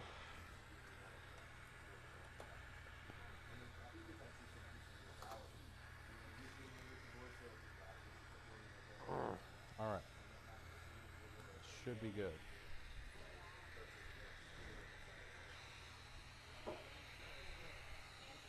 There's a button. I think it's the trigger twice now. Oh, but this is the charger. It's probably keeping it from me. All right. So let me get my hand torch started. I'm actually gonna see if I can fit that. Hey, Clifton, will you hand me the thing? Ready? One sec. Let's see. We're at 10:20. We're at 10:20. Okay. I'm gonna see if I can fit it in here. Okay. So I need to take out. I have a shelf in there that I need to take out, and I guess we'll put it in there. Shelf? Yeah. Okay. What do you want me to get some tweezers or something? Maybe, yeah, maybe some. There's tweezers in here if you want to use the hot grabbers. Yeah, that works. I'm gonna try to anneal this in the annealer that is right next to me. That way, I can pull it straight out and start working on it. But in order to do that, I need to pull out this kiln shelf that is already very, very hot. We don't want to leave it out because it may crack. So we're going to put it away into the other annealer that's already hot and switch places with the trunk. Ready? Yep, I am ready. So here is our trunk. This is what I bent up earlier, y'all. This handle is wicked hot, so I'm going to put it away for just a moment. And it fits perfectly. Oh, yeah, it fits perfectly. All right. For now. Yeah, for now. Until we start assembling. Okay, so I'm gonna slide this.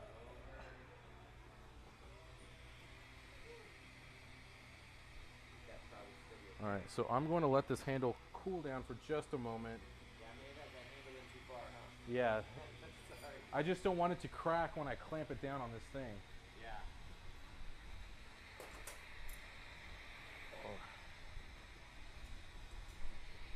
Is your mic on? Yes, it is on.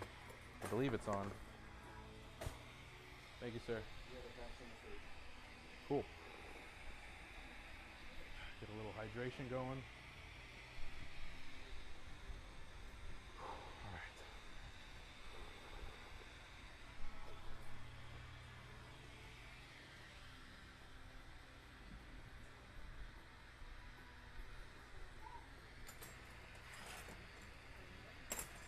I pushed her away and I got to the door.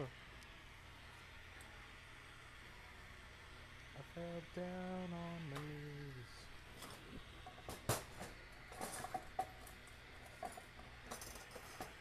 Putting this under here because it is a nice little pad that I can connect to, and then slide this forward.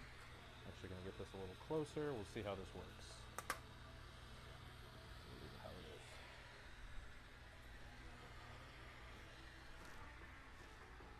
is. Woo! The handle's still very hot.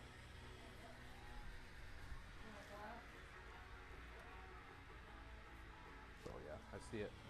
I can see the heat. No, I just don't. I don't want this to crack my handle, so I think I should let it cool a little bit. Maybe I'll do this. cool it down with some air.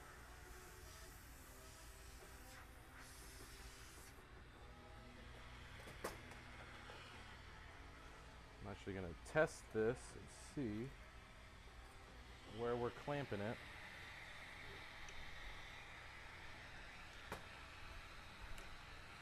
I like that. Oh, it spins a little too much though. Yeah, remember earlier, I think it's because it was just heavy. Yeah.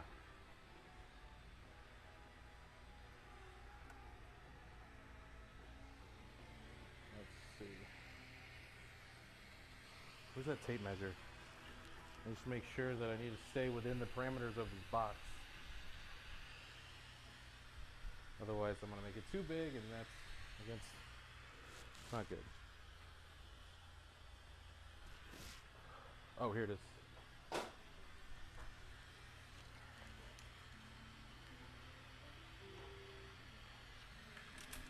All right, so I think we're about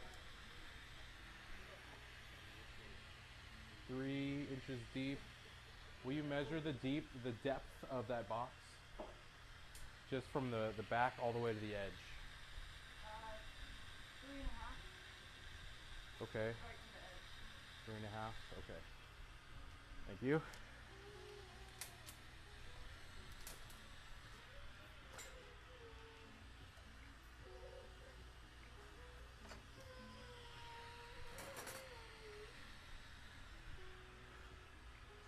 Nick, are those other branches on the big handle? Huh? That's really small. Are those other branches on a tall, long handle? Oh Right shit! there? I gotta switch sides on those branches, don't I? All right, let me do that real quick.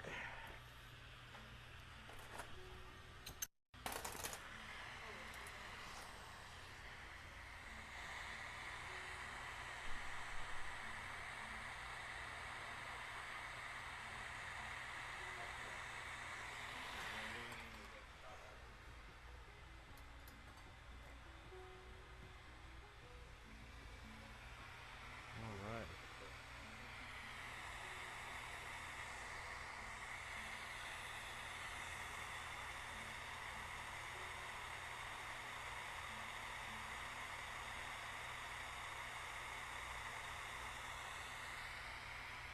So right now I'm just attaching a handle to the other side of this this branch with the leaf on it. That way I can attach it from the right side. So I'll probably do that one more time. That way I'm ready to go.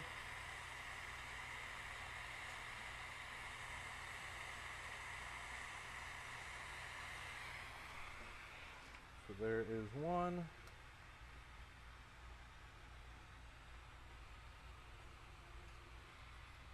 Oh. I think one of your leaves fell off. The leaf fell off? Yeah.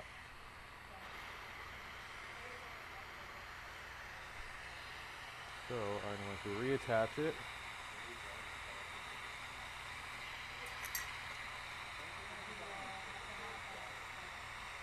I can do it, I think.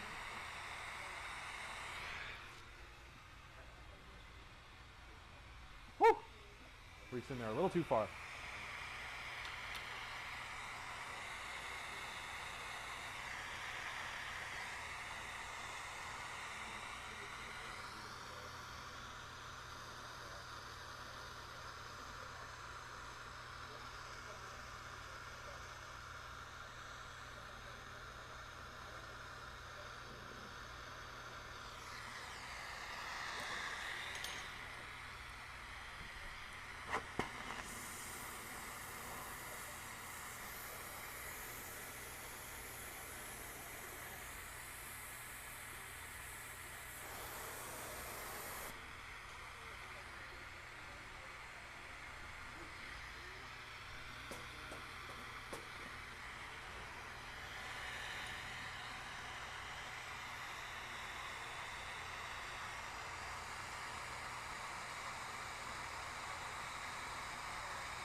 Okay.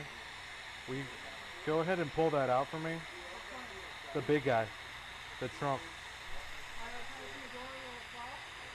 Huh?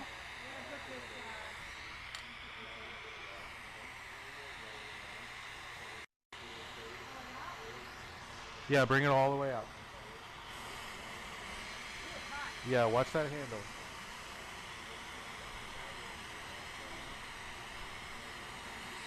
Got it? Go ahead and slide it in there.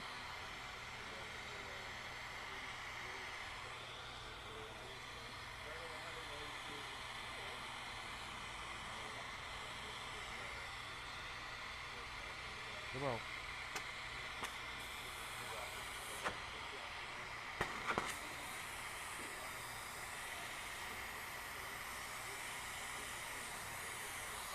So like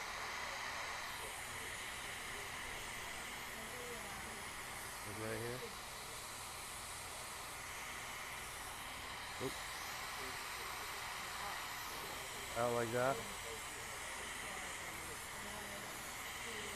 So I'm gonna stick it here and bend it this way.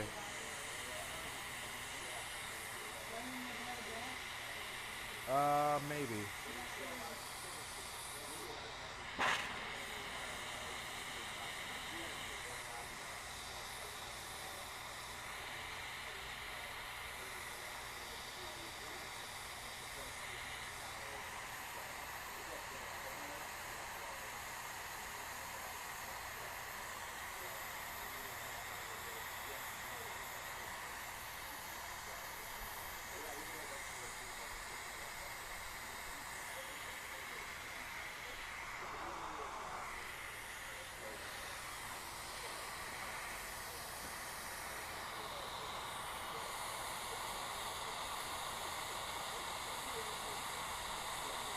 Come on.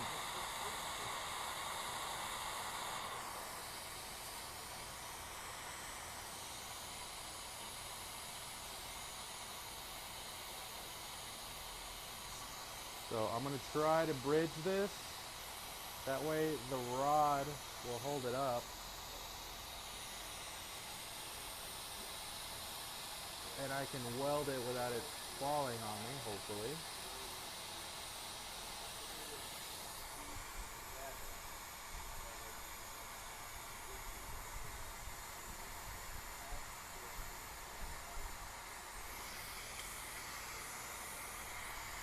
So oftentimes when you're assembling a sculpture in the flamework kind of discipline of glass art, when you bring together these components, sometimes you need to create a bridge to help support it. So Nick attached that branch to the trunk, to the main body of the tree, and then he kind of melted and welded it on pretty well. But then as it's set up, he created a bridge between the handle he was holding it with and the tip of that branch and then the tip of the thing. So right now, he's speeding up and he's making sure that the branch and the trunk are thoroughly welded together. And it's being held on by that bridge on the top, which he'll take off later. So this connection he's blasting right now, he's making sure it's super melted and really welded together so there's no stress and there's a really strong bond. And then after that cools down, he'll remove the bridge. Now, if the bridge wasn't there, gravity would be pulling that thing towards the floor. Bridge is what helps to give you the time to get the heat in it and to really make it structurally solid. All right, that's one. Careful the handle.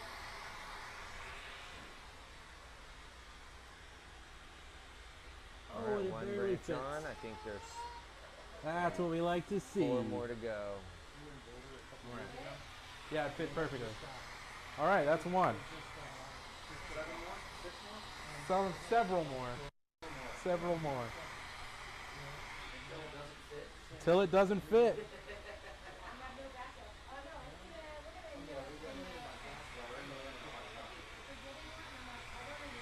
Yeah, assembling lots of components and networking them together and creating large sculptures is so time consuming. You know, the networking process and flame working just of really bringing all these different, patterns and pieces together, and you can network this web, so to speak, and in that web you can then shape into all kinds of forms. I've seen full couches, it's a full couch, and it's just network glass. It's just all delicately welded together. And even full human form, like full scale. Like feature shell of it's gorgeous. Most of it's clear. Most artists with this do the networking clear glass because they just start with a rod, and then they just wind that on and weave it into this form. It's amazing. Really, really interesting.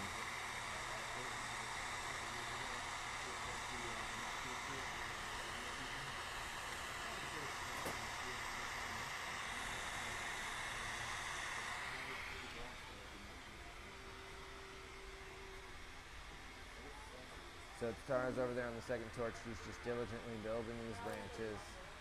She's attaching each leaf, and then she's heating the tip leaf and pulling a point to those leaves. And we get that seat back to some of the in-person audience. And again, I want to thank you guys all for tuning in. If you have any questions, and we are watching the chat. Was that you? So you can. That tink, was that you? Things. I heard a tink.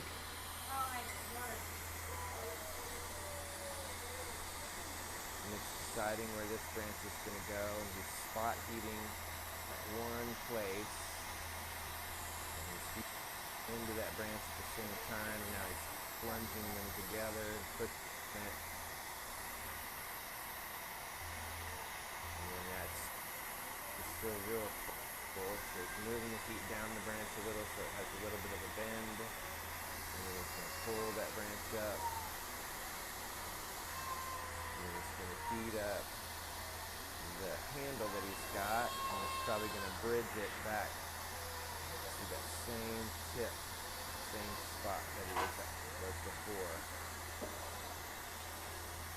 Yeah, I'm just going to bridge that together so it's got some structure. He's got his hand right on his arm right up above the piece. There's a lot of heat rising, so it won't be there long. He's going to wind that off. And then go back to that connection at the trunk of the tree. And make sure that's really good and melted and fused together so it's got a strong anchor. We'll remove, like I said earlier, he'll remove the bridge after all the branches are on and all those connections are welded pretty well. You can really see the clear. So I'm having a hard time getting this seal done. So what I'm going to do is I'm going to just take this little rod, close up that little hole because it did not want to close up on its own.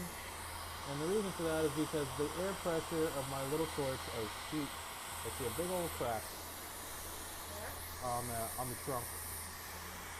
I'm going to have to fix that here in a moment. Alright, that's two and a crack. Two So and a crack. Fix that here in just a moment. So he's got a crack that's formed in the trunk. So he's going to let the whole thing soak. Alright, not bad, not bad. It's coming out. Awesome, looks good. The outside layer cracked a little bit, so I'm going to have to go back and touch that up. I'm going to leave it in there a little longer. What was that? It's so satisfying to watch. Yeah, it's having a great time. Yeah. It's looking great. Looks Yeah. really cool. Yeah, sometimes you got to trust the So process between a each little bit. branch, he's Where going we to at? park it and let it all kind of even out. Oven, he's putting it in, it's running at about 1,020 degrees Let or Cliff get to- yeah. 1,050 degrees, somewhere around there. I think that one right now is 1,015 and rising. This box is at 1,050 over here, Nick. Just so you know.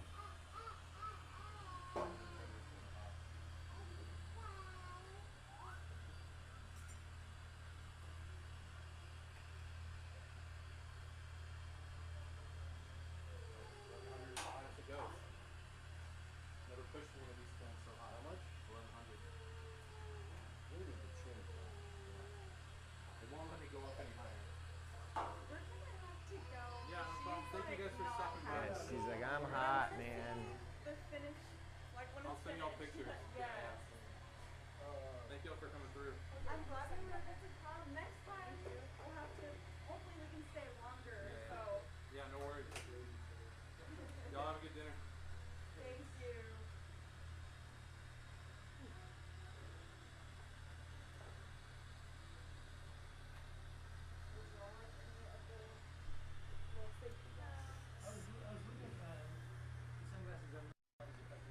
Yeah, so the lens that we use is a didymium lens that cuts out almost all ultraviolet and infrared. So it's a big difference. You can't see any of the yellow or the flare of the torch. Go ahead and put it in there for a minute. Okay. While this comes up. Make sure that handle doesn't sit in there too far. Yeah. Right there at the edge. Yeah, that's perfect. Yeah, I kind of jammed the whole thing in there last time, not thinking about it. That's not the glory. Yeah. Yeah, that handle got me pretty good. Man, I both get beat up today by the glass. Well, I got cut before we even started. I got burnt. that was our blood sacrifice. That means these pieces gonna come out awesome. If everybody gets hurt, that means it's going to be a nice piece. Yeah. Is that what that means? In the flame working world, Yeah. Generally, that's how it goes. they talk about breaking stuff, you know. Yeah, hurting everybody each gets other. hurt. Yeah, we don't like that in the hot shop. One of my favorite stories that Mylan Townsend told us was one he did at a demo, and he was making this human figure, probably like the same size as what we're working on, and it was all solid. And he said that mid-process, the waist cracked and fell off, and he had the arms on there but not the head. Both arms broke off, and he likes to embellish the fact that everybody in the audience gasped. Yeah. And then he picks it back up and welds it back together and like totally comes up with this really nice piece. And yeah, so Yeah, y'all have it easy. I can embellish. Yeah, you can just Y'all have pick it it back. easy in Just here. throw all the pieces in the oven. Yeah. It's so close for us if it's not like It's done for stupid. us. Yeah, it's It's over. Yeah. Pick it back up. That's why I'm like, just pick it up, you put it back can. together. You can. It's gross looking and just not right. But also, like when I drop something, it hits the bench, not the dirty ground. Yeah. Right. Then land in a pile of melted wax Right. Yeah, and exactly. dirt, sand. I mean, there's a sandblaster. I've used that before. Something falls. I Yeah. use that sandblaster. Yeah. Grind it off. Yeah, but yeah, put it back. What is that? This is a small one. 1017. Yeah. There's that 1098. You can just leave them in there. Yeah, this one takes a minute to recover because I tried to get it in there quick, Yeah. and it was at 1,050, and that one was at 1,020. This one's got like a chamber of like Yeah. negative space. That one does not. So Yeah, as soon as you open the door, just- all that hot air. Break Oh, the valve. topo. Not mine. No, it's mine. Didn't break. No. Pick it back up. Yeah, pick it back up. Keep working it. Yeah. There you go. We don't need any more of those. Yeah, that's fine. Please don't get rid of them. No more dragons.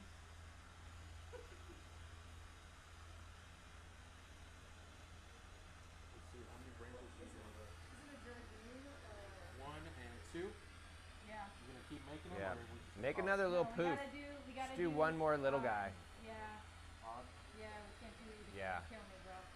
Why? Because you can't do Yeah, if there's 4 on there, weird. 2 Do it a or small one. 6, but 5 or 3? I guess an even number is 2 human. Yeah. 2 balanced. This Too is balanced. this I left you more, so if you want to like bend it, I don't know. Yeah, have you seen how I've been doing them? No, but So I'm I'll trying to just get these done. stick it on here like this. Yeah, bend it And then around. bend it back the same direction the rest of the tree is going. You want that tighter Let me, I'm gonna handle up right to that part. right now? Yep. Are we ready? Yep, hand it to me. Hand it to me and I'll handle it.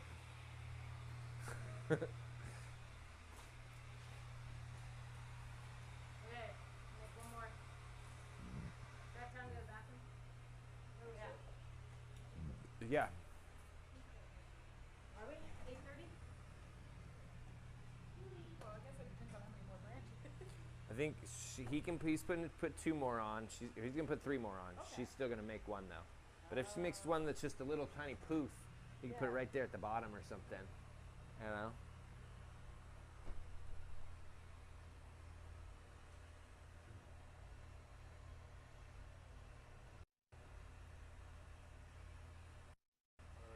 Want to hand me that guy?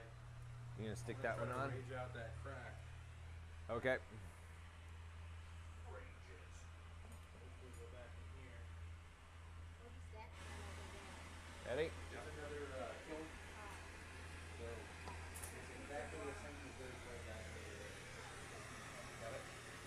Yeah. Yeah, the one on the right. Just barely.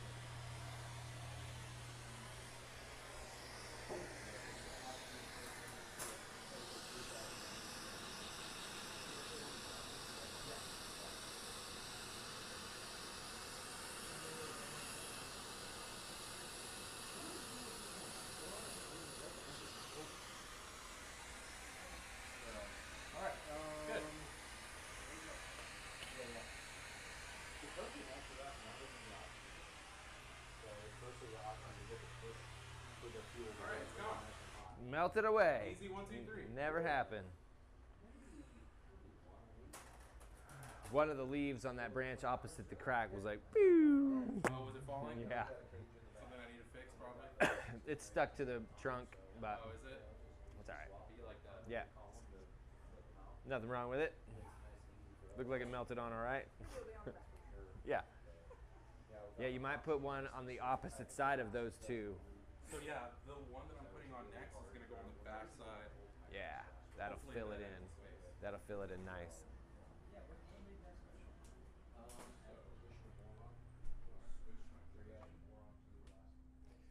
Did you I have to be able to stand Yeah, up, stand. and I don't want to be in the camera shot, so Yeah. just gonna recalibrate it a little. Oh, Am I hot? My mic's on? I am hot.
All right, so Nick's got this thing back out, and he's gonna apply the third branch to the other side, and then in that negative space, kind of sticking them on, and then heating the stem up and bending them around the corner. It looks like it's blowing in the wind.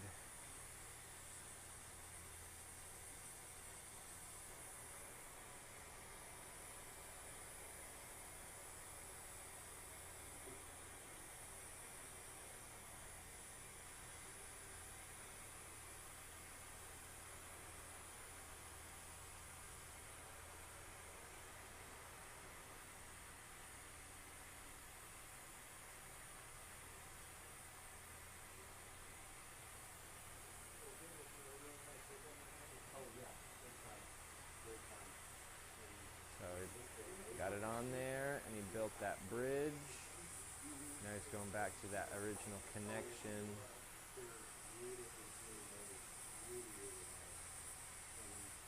Really melting that together. He loves that little torch. That little torch can get all inside those little crevices and gets nice and hot.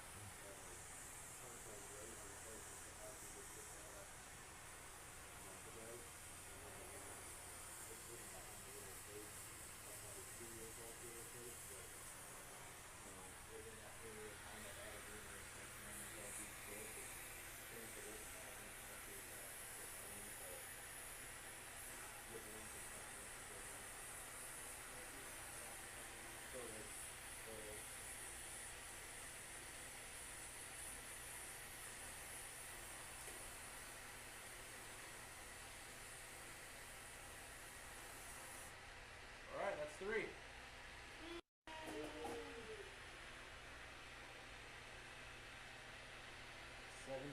More to go.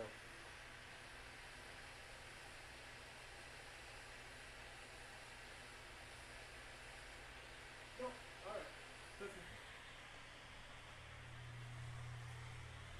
right. Yep. Perfect. All right. Just like you planned it.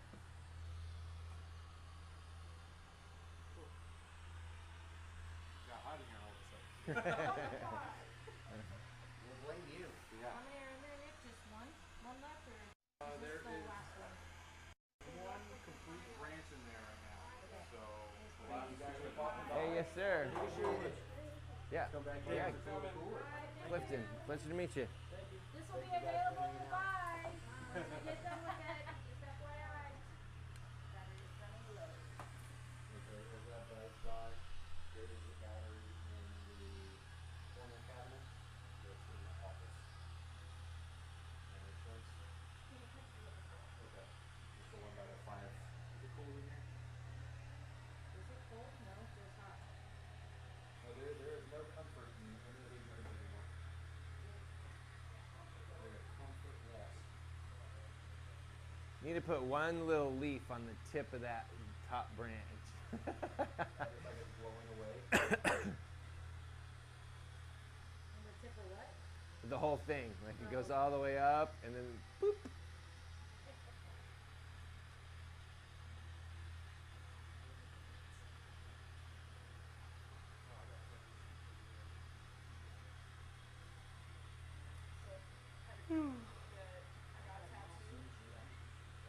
You had a dream where you got a tattoo? And it was of a chicken nugget wearing safety glasses.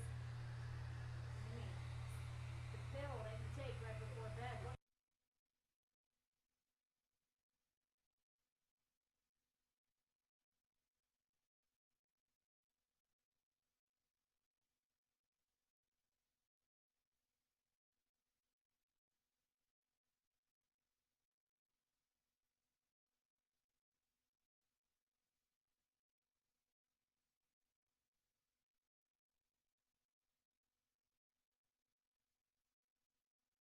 I'm gonna go ahead and hang some curtains. Yeah, nice work. That was such a good idea. Yeah, seat clamp. Those aren't coming down either. Oh no. Those can hang out for a good long while. Where we at? Oh, I hate that sound. 995. Was the bluebird that bad? Huh? The blue paragon? The blue paragon, probably not. That's the one I work at home. It's not And as it'll slow. come up a lot faster. The reason probably this one comes up so slow is because the elements are inside of the brick. Oh, So like they have to- recessed in? Yeah, they're inside the brick, so they have to push through the brick in order for that heat. And then the second you open it, all the air comes pouring out. It was a dino chicken nugget. That makes a Yeah. yeah, it was So a dino fast. chicken nugget wearing safety glasses. There's a larger So version I of think that I'm gonna kiln get it. that they came up Really? with after, and they still didn't fix Right that here. problem. They didn't leave like an air chamber. Yeah. Like a little sticker patch. Yeah. Even like an inch would work But then I something woke up so like much. in the dream it made so much sense. To hold the When hottest I air woke, I was in. like, Yeah. how would a But you know chicken what's funny nugget is wear because the it's safety so glasses? short, Would you look at it as like I welded a bunch of these handles together. I'm sure you've seen me doing Or it. would it have it And on like it some of them, like regular? I'll leave like a knot I would in there, personally just like in the middle of the handle where I weld them together, because surface of a nugget. it's not that big of a deal. Acid would rust. But and then it would probably when I put them in stand there, because the elements are so between close, the I'll end up with outside like edge of the nugget, so it squishes. a slight bend in the handle. So Yeah. like Yeah. the edge of the nugget When I is had actually I had a handle sticking in You might there have to have like this, and then when I pulled it out, it was we're like getting low batteries all over the like place. slumped over. It wasn't all the way over, but it was. Oh, yeah, it was delicious. It's kind of my new fave. I'm not gonna It's lie. good. That was funny.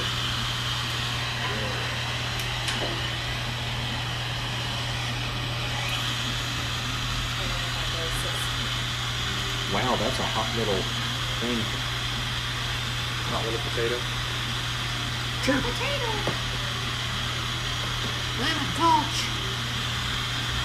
Like that line from Zoolander where he's like, "I'm a hot little potato right now."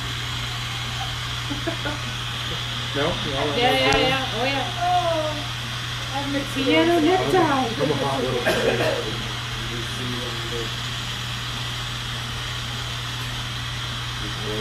Wait for my new glasses to get here. What'd you get? Just an upgrade on my prescription. Oh, did you get some? Oh, you mean your regular glasses? Yeah. Sorry. Thought you got prescription. I did that too. Did you really? Who'd you buy from? Through Oakley. Through Oakley? They titaniums for you? Oh no, For the just iPhone? sunglasses. Oh. Alright, I'm gonna go live. Finish this thing off. Why aren't you charging?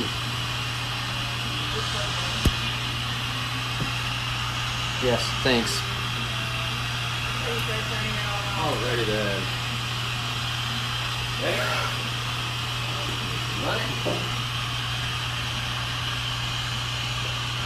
Oh, I have to blow on it. Okay, What's man. going on? That was fast. Alright. Yeah, let's do it. Let's do this.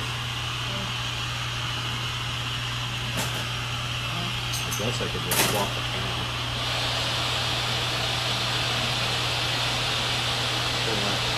Whenever you're ready. Let's do that first. Come at me.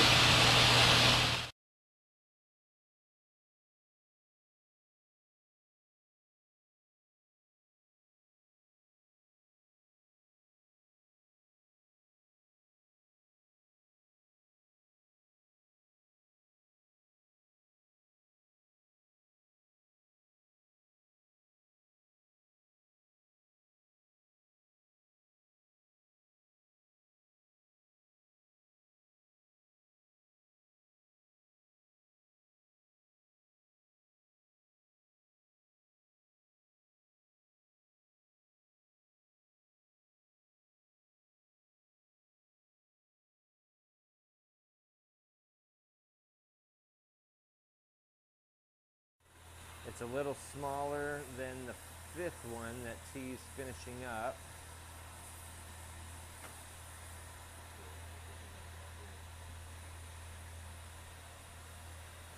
Looks like Nick's gonna go for the top. He's gonna put that one up on the top of the thing and gonna bend it in that similar direction. So he's heating up the end of the branch, he's heating up the point of connection, and he's pushing it together, and then he's letting that kind of settle down. He's heating up the branch itself so he can bend it over.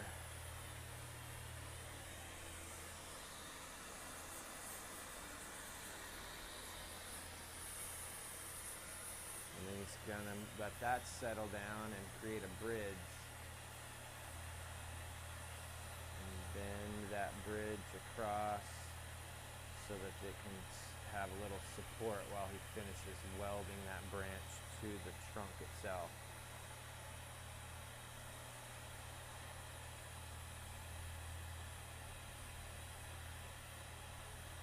Oh, that's so bright.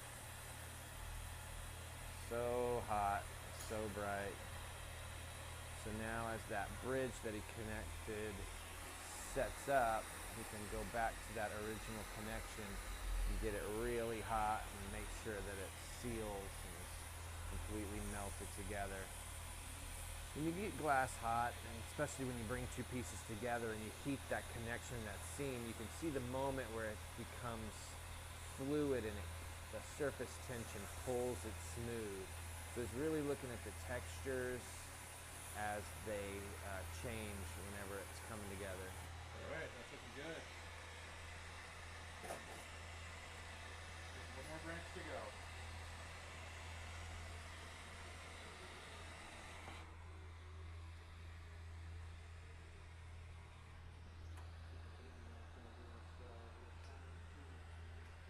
Back into the box to kind of even out, settle down.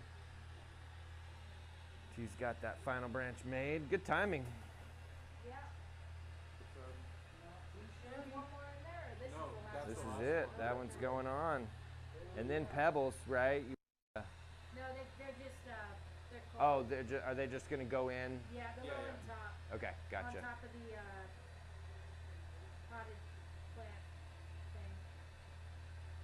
So ultimately what we've been working on here this evening for everybody out there is a bonsai, right? And we've got a little shadow box and a little pot, and Nick's got his little sketch.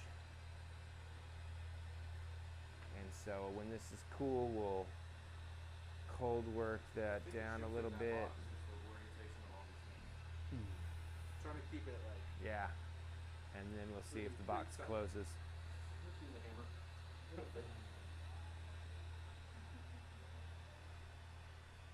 So when we get ready to put it away finally, we're going to put it into an oven and let it cool off a little slow. After this branch goes on, it's gonna go probably into the annealer for another minute, and then I gotta remove all the bridges. Remove all the bridges. So after this branch goes on, we'll put it back to soak for a second, and then pull it out one final time to clean it up and get all the bridges Do you off need the it to be top. flat on the bottom of that here nut? No. No? Okay, so I'm And just then gonna once remove- that's done, we'll put it No, away because into an I'm oven gonna to put it cool on off the real silicone. slow. Okay, so I'm gonna remove that after I take the bridges off.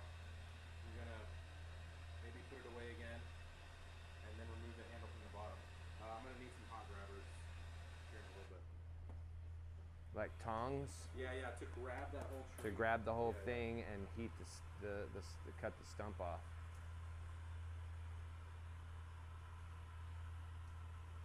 And then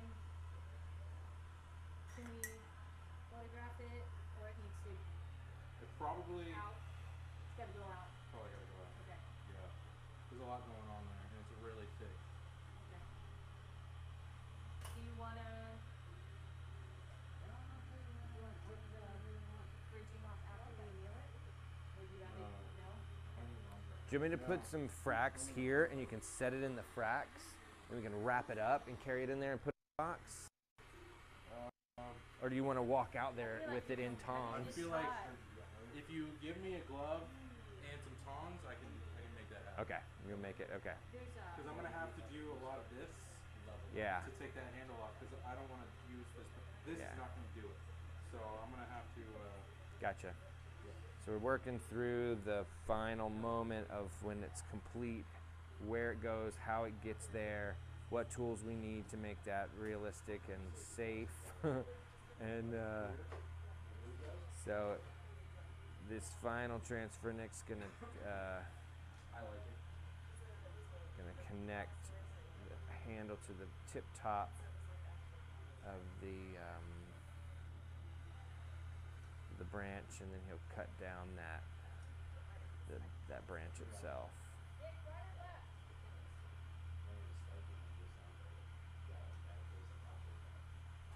right or left glove?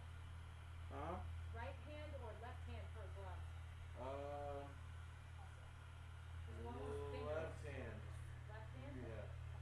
You want fingers, right? Yeah. Versus mitt? Because I'm gonna be holding it from this side Yeah, okay. and maneuvering that handle off. I have significant sinus issues right now, so.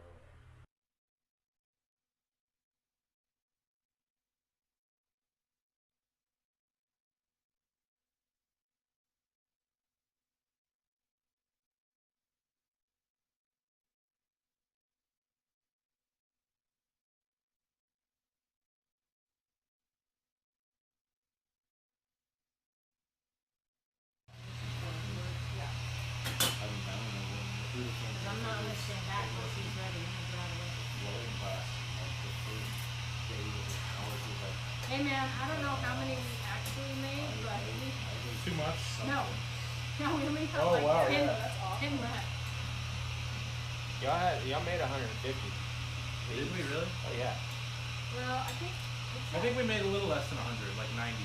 There was 87 before y'all started making.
It's gonna be like perfect in this box. You think so? I think so Yeah. too.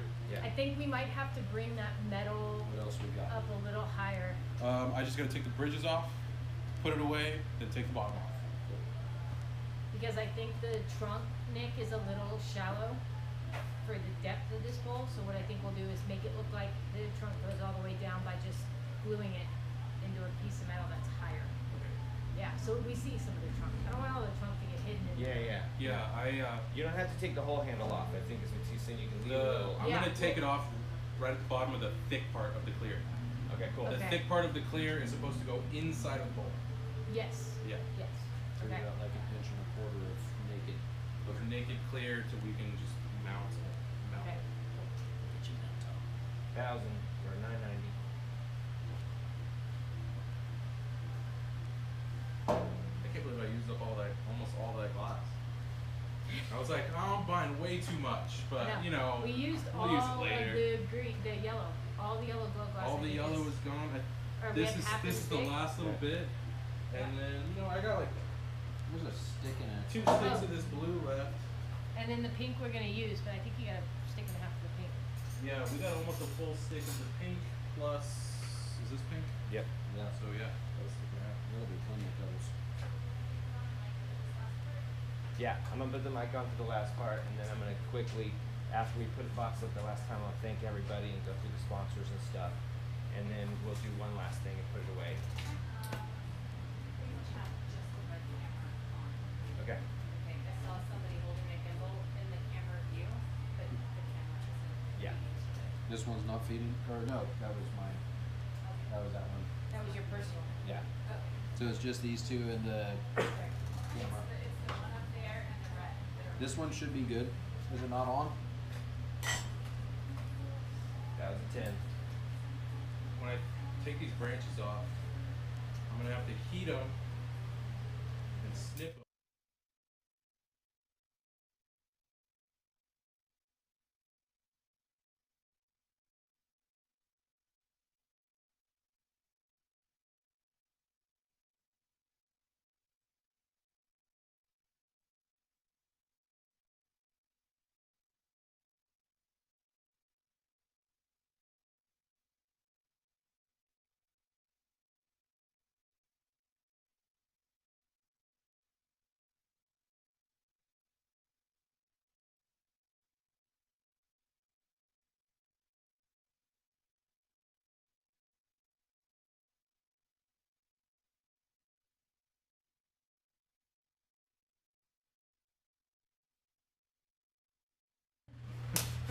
Maybe after. All right, I'm in the middle of something. He's trying to play video games. A little busy right this second. A little bit busy right now.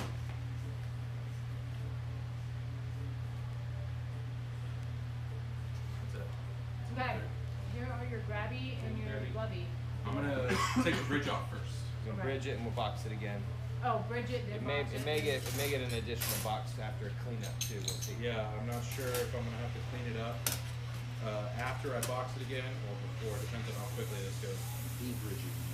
Good. All right, I need that. I need a handle, so we'll get rid of this. And I think that's it. All right, come on out. Coming out. Hey, check this piece out that I'm working on. Alright, we go. we got all the pieces assembled. Now it's time to remove the bridges. I think it looks like one leaf fell off from somewhere. Right there. So you might just fire polish it. Yeah. So we lost one of the 100+ leaves in that boxing. So you can see in the application of all the branches, Nick supported them with these clear bridges. And so at this point, he's going to heat those bridges up. He's going to snip through them, cut them free. And then I'm going to hold it when he cuts through the final one. Up there, up top somewhere. And we'll set it down, and then he'll clean up the ends of those. So it's an interesting process to kind of support all these delicate components by bridging them together with the clear rods, the clear handles.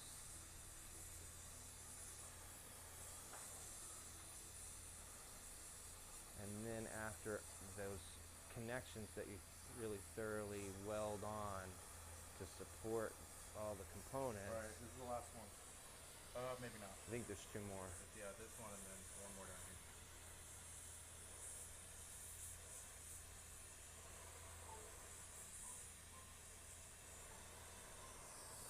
Oh! There goes that. Leaf went with it. That's all right. You know the leak? No, it's good. Alright, let's box it. Stop.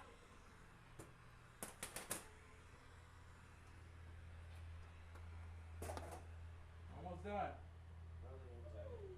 We are working on a bonsai tree. Almost done. We got all the trunk made and all the branches made and attached. So now I'm just finishing it up, cleaning up all the bridging that was holding everything up as I welded it, and then I'm gonna finish it off by taking the handle off. Pull it out. Oh. Because you talked and you breathed and you went real close to the top. Yeah, things are going great. It's tight fit. Stick around. Yeah. I'm gonna go ahead and finish this thing off here in a minute. We're gonna let it warm up because every time it sits out and cools, there's a risk of cracking. So we're gonna let it warm up. That way it's.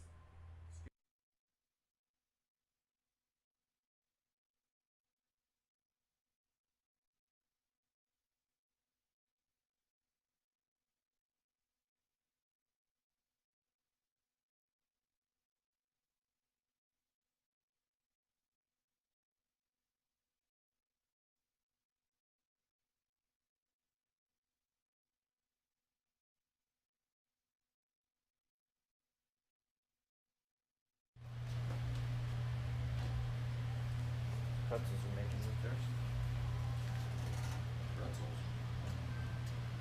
We warm it up to about 1,050 degrees. That's called garaging it. We're garaging at a annealing temperature. But we got to make sure that it stays above about 950 degrees at least. Otherwise things can start cracking and that's no good. So as long as we're keeping it nice and warm, then everything's going to stay pretty solid. Everything's pretty solid so far. This is probably my biggest solid sculpture that I've worked on. So it's holding together pretty good. Luckily I got this thing to hold it up for me while I do all the work.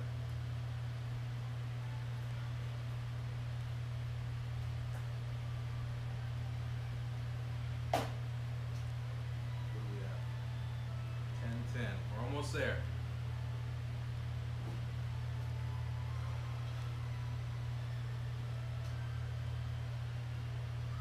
You guys can also watch the live stream is on the Facebook page.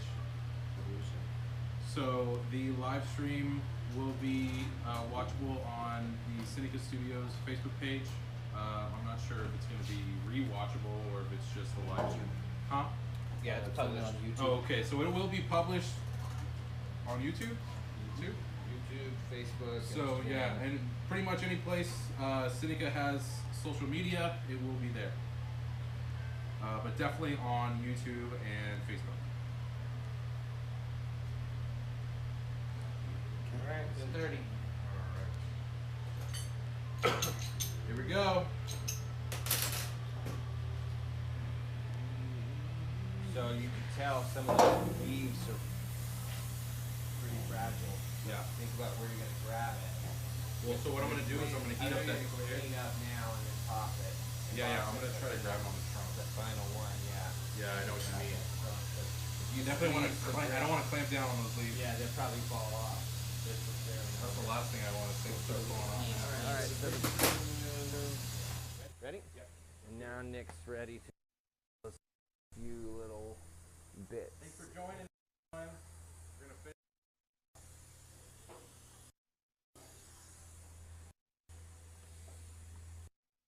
So he's holding it in place. Just got about 3, 4 connections to just clean.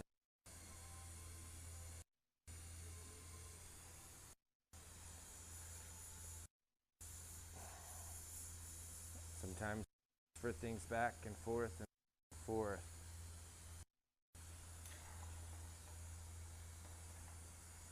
So each one of those little leaves was made, then applied to the branch, and then branch was punnied up, had a handle created, and those were bridged together to help hold it all in place. And now removing of those handles, kind of refinishing those last little bits to the leaves. So I want to take this chance to thank Nick for heading up this demo tonight. SiNaCa Studios is here for everybody. If you've ever wanted to participate in classes and workshops, go to our website, check out what we've got to offer, sign up for a workshop, come participate. I want to thank the City of Fort Worth, the Texas Commission on the Arts, Arts Fort Worth, the R4 Foundation, J.E.S. Edwards Trust, Ann L. and Carol Green Roads Charitable Trust, and everybody out there who's ever made a donation. We wouldn't be able to bring this program to the community without the support of everybody involved. Ready for another box? Last step is removing the handle. I'm gonna put this in the kiln and then we'll do that next. Yeah, because kiln's at 1087. Those are really clean. Yeah, looks good. Yeah, nice work, Nick. It's looking really good. Gotta recognize Tatar Siegel on the assist, making those branches. Yeah, the scale looks really good. Looks like it'll fill the space in a really nice way. Yeah. So ultimately, this is a glow-in-the-dark piece, and so it's going to live in a shadow box, and that shadow box will have some blacklight LEDs mounted so that that sucker will glow in the dark. So here's the colors we used. You can see they glow pretty well. Here we go. There you go. Yeah, buddy. So I'm so excited to see how that piece looks like when it's all glowing up. That looks really good online.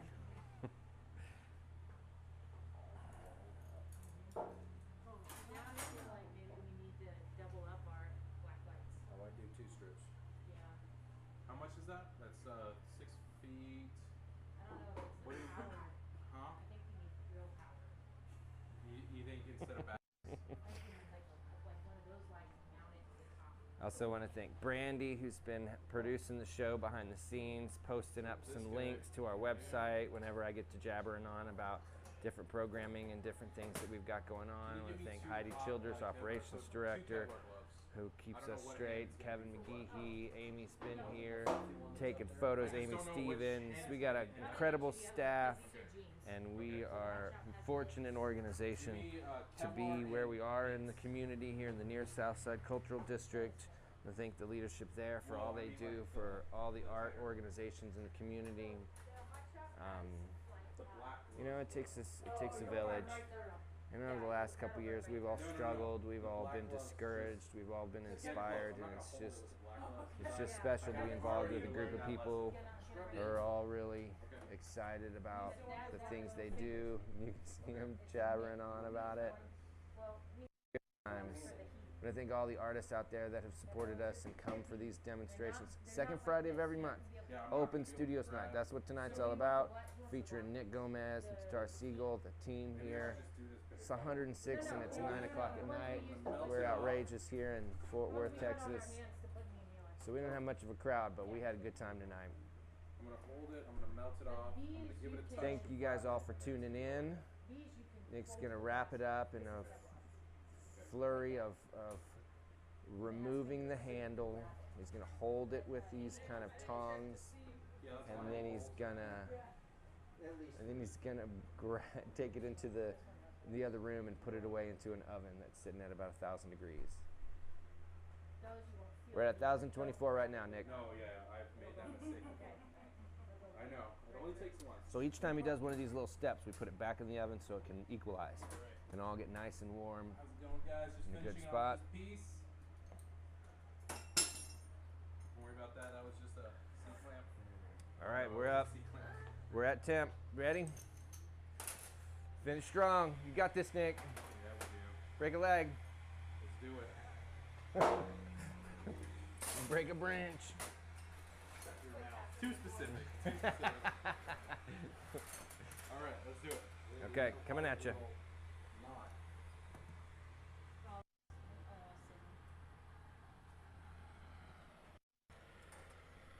You got it? Okay. All right. So Nick's gonna grab a hold of it and literally heat up and remove that long handle. Just trying to be careful with those leaves. Did you hear it? Look at that. Nice. That's how you do it. Yep. Just break it off. It cracked all the way through. Yeah, so they really, heated I it saw- up. I got that. All right, so Nick's gonna heat that up and kind of flatten it. That also helps to remove the stress. Yeah, buddy. And then he's gonna take that into the other room and put it into the oven. He's gonna kind of griddle it so it doesn't slip. Nice work, Nick. Excellent job, everybody. Thank you guys all for tuning in. Yeah, we get him back in here and we'll do a high five and call it a night. Look at that. It's only 9:05. Right on time. 3 hours. 3-hour tour. Nice job, Nick. We made Excellent it. job, brother. Excellent job. Nice moves all the way Good job, around. Thank you, everyone. T. Thank you, Kev. Thank you, Amy. Thank you, Brandy. Thank you guys all for tuning in. We'll Thank you see guys you for again watching. soon. Tune in the second Friday of every month. We've got stuff happening all the time. Go to our website. Come by. Check out the gallery. And next month, September the 8th and the 9th, Chet Holiday will Catch you be all here. later. So come check us out. Thank you very much. Have a great weekend.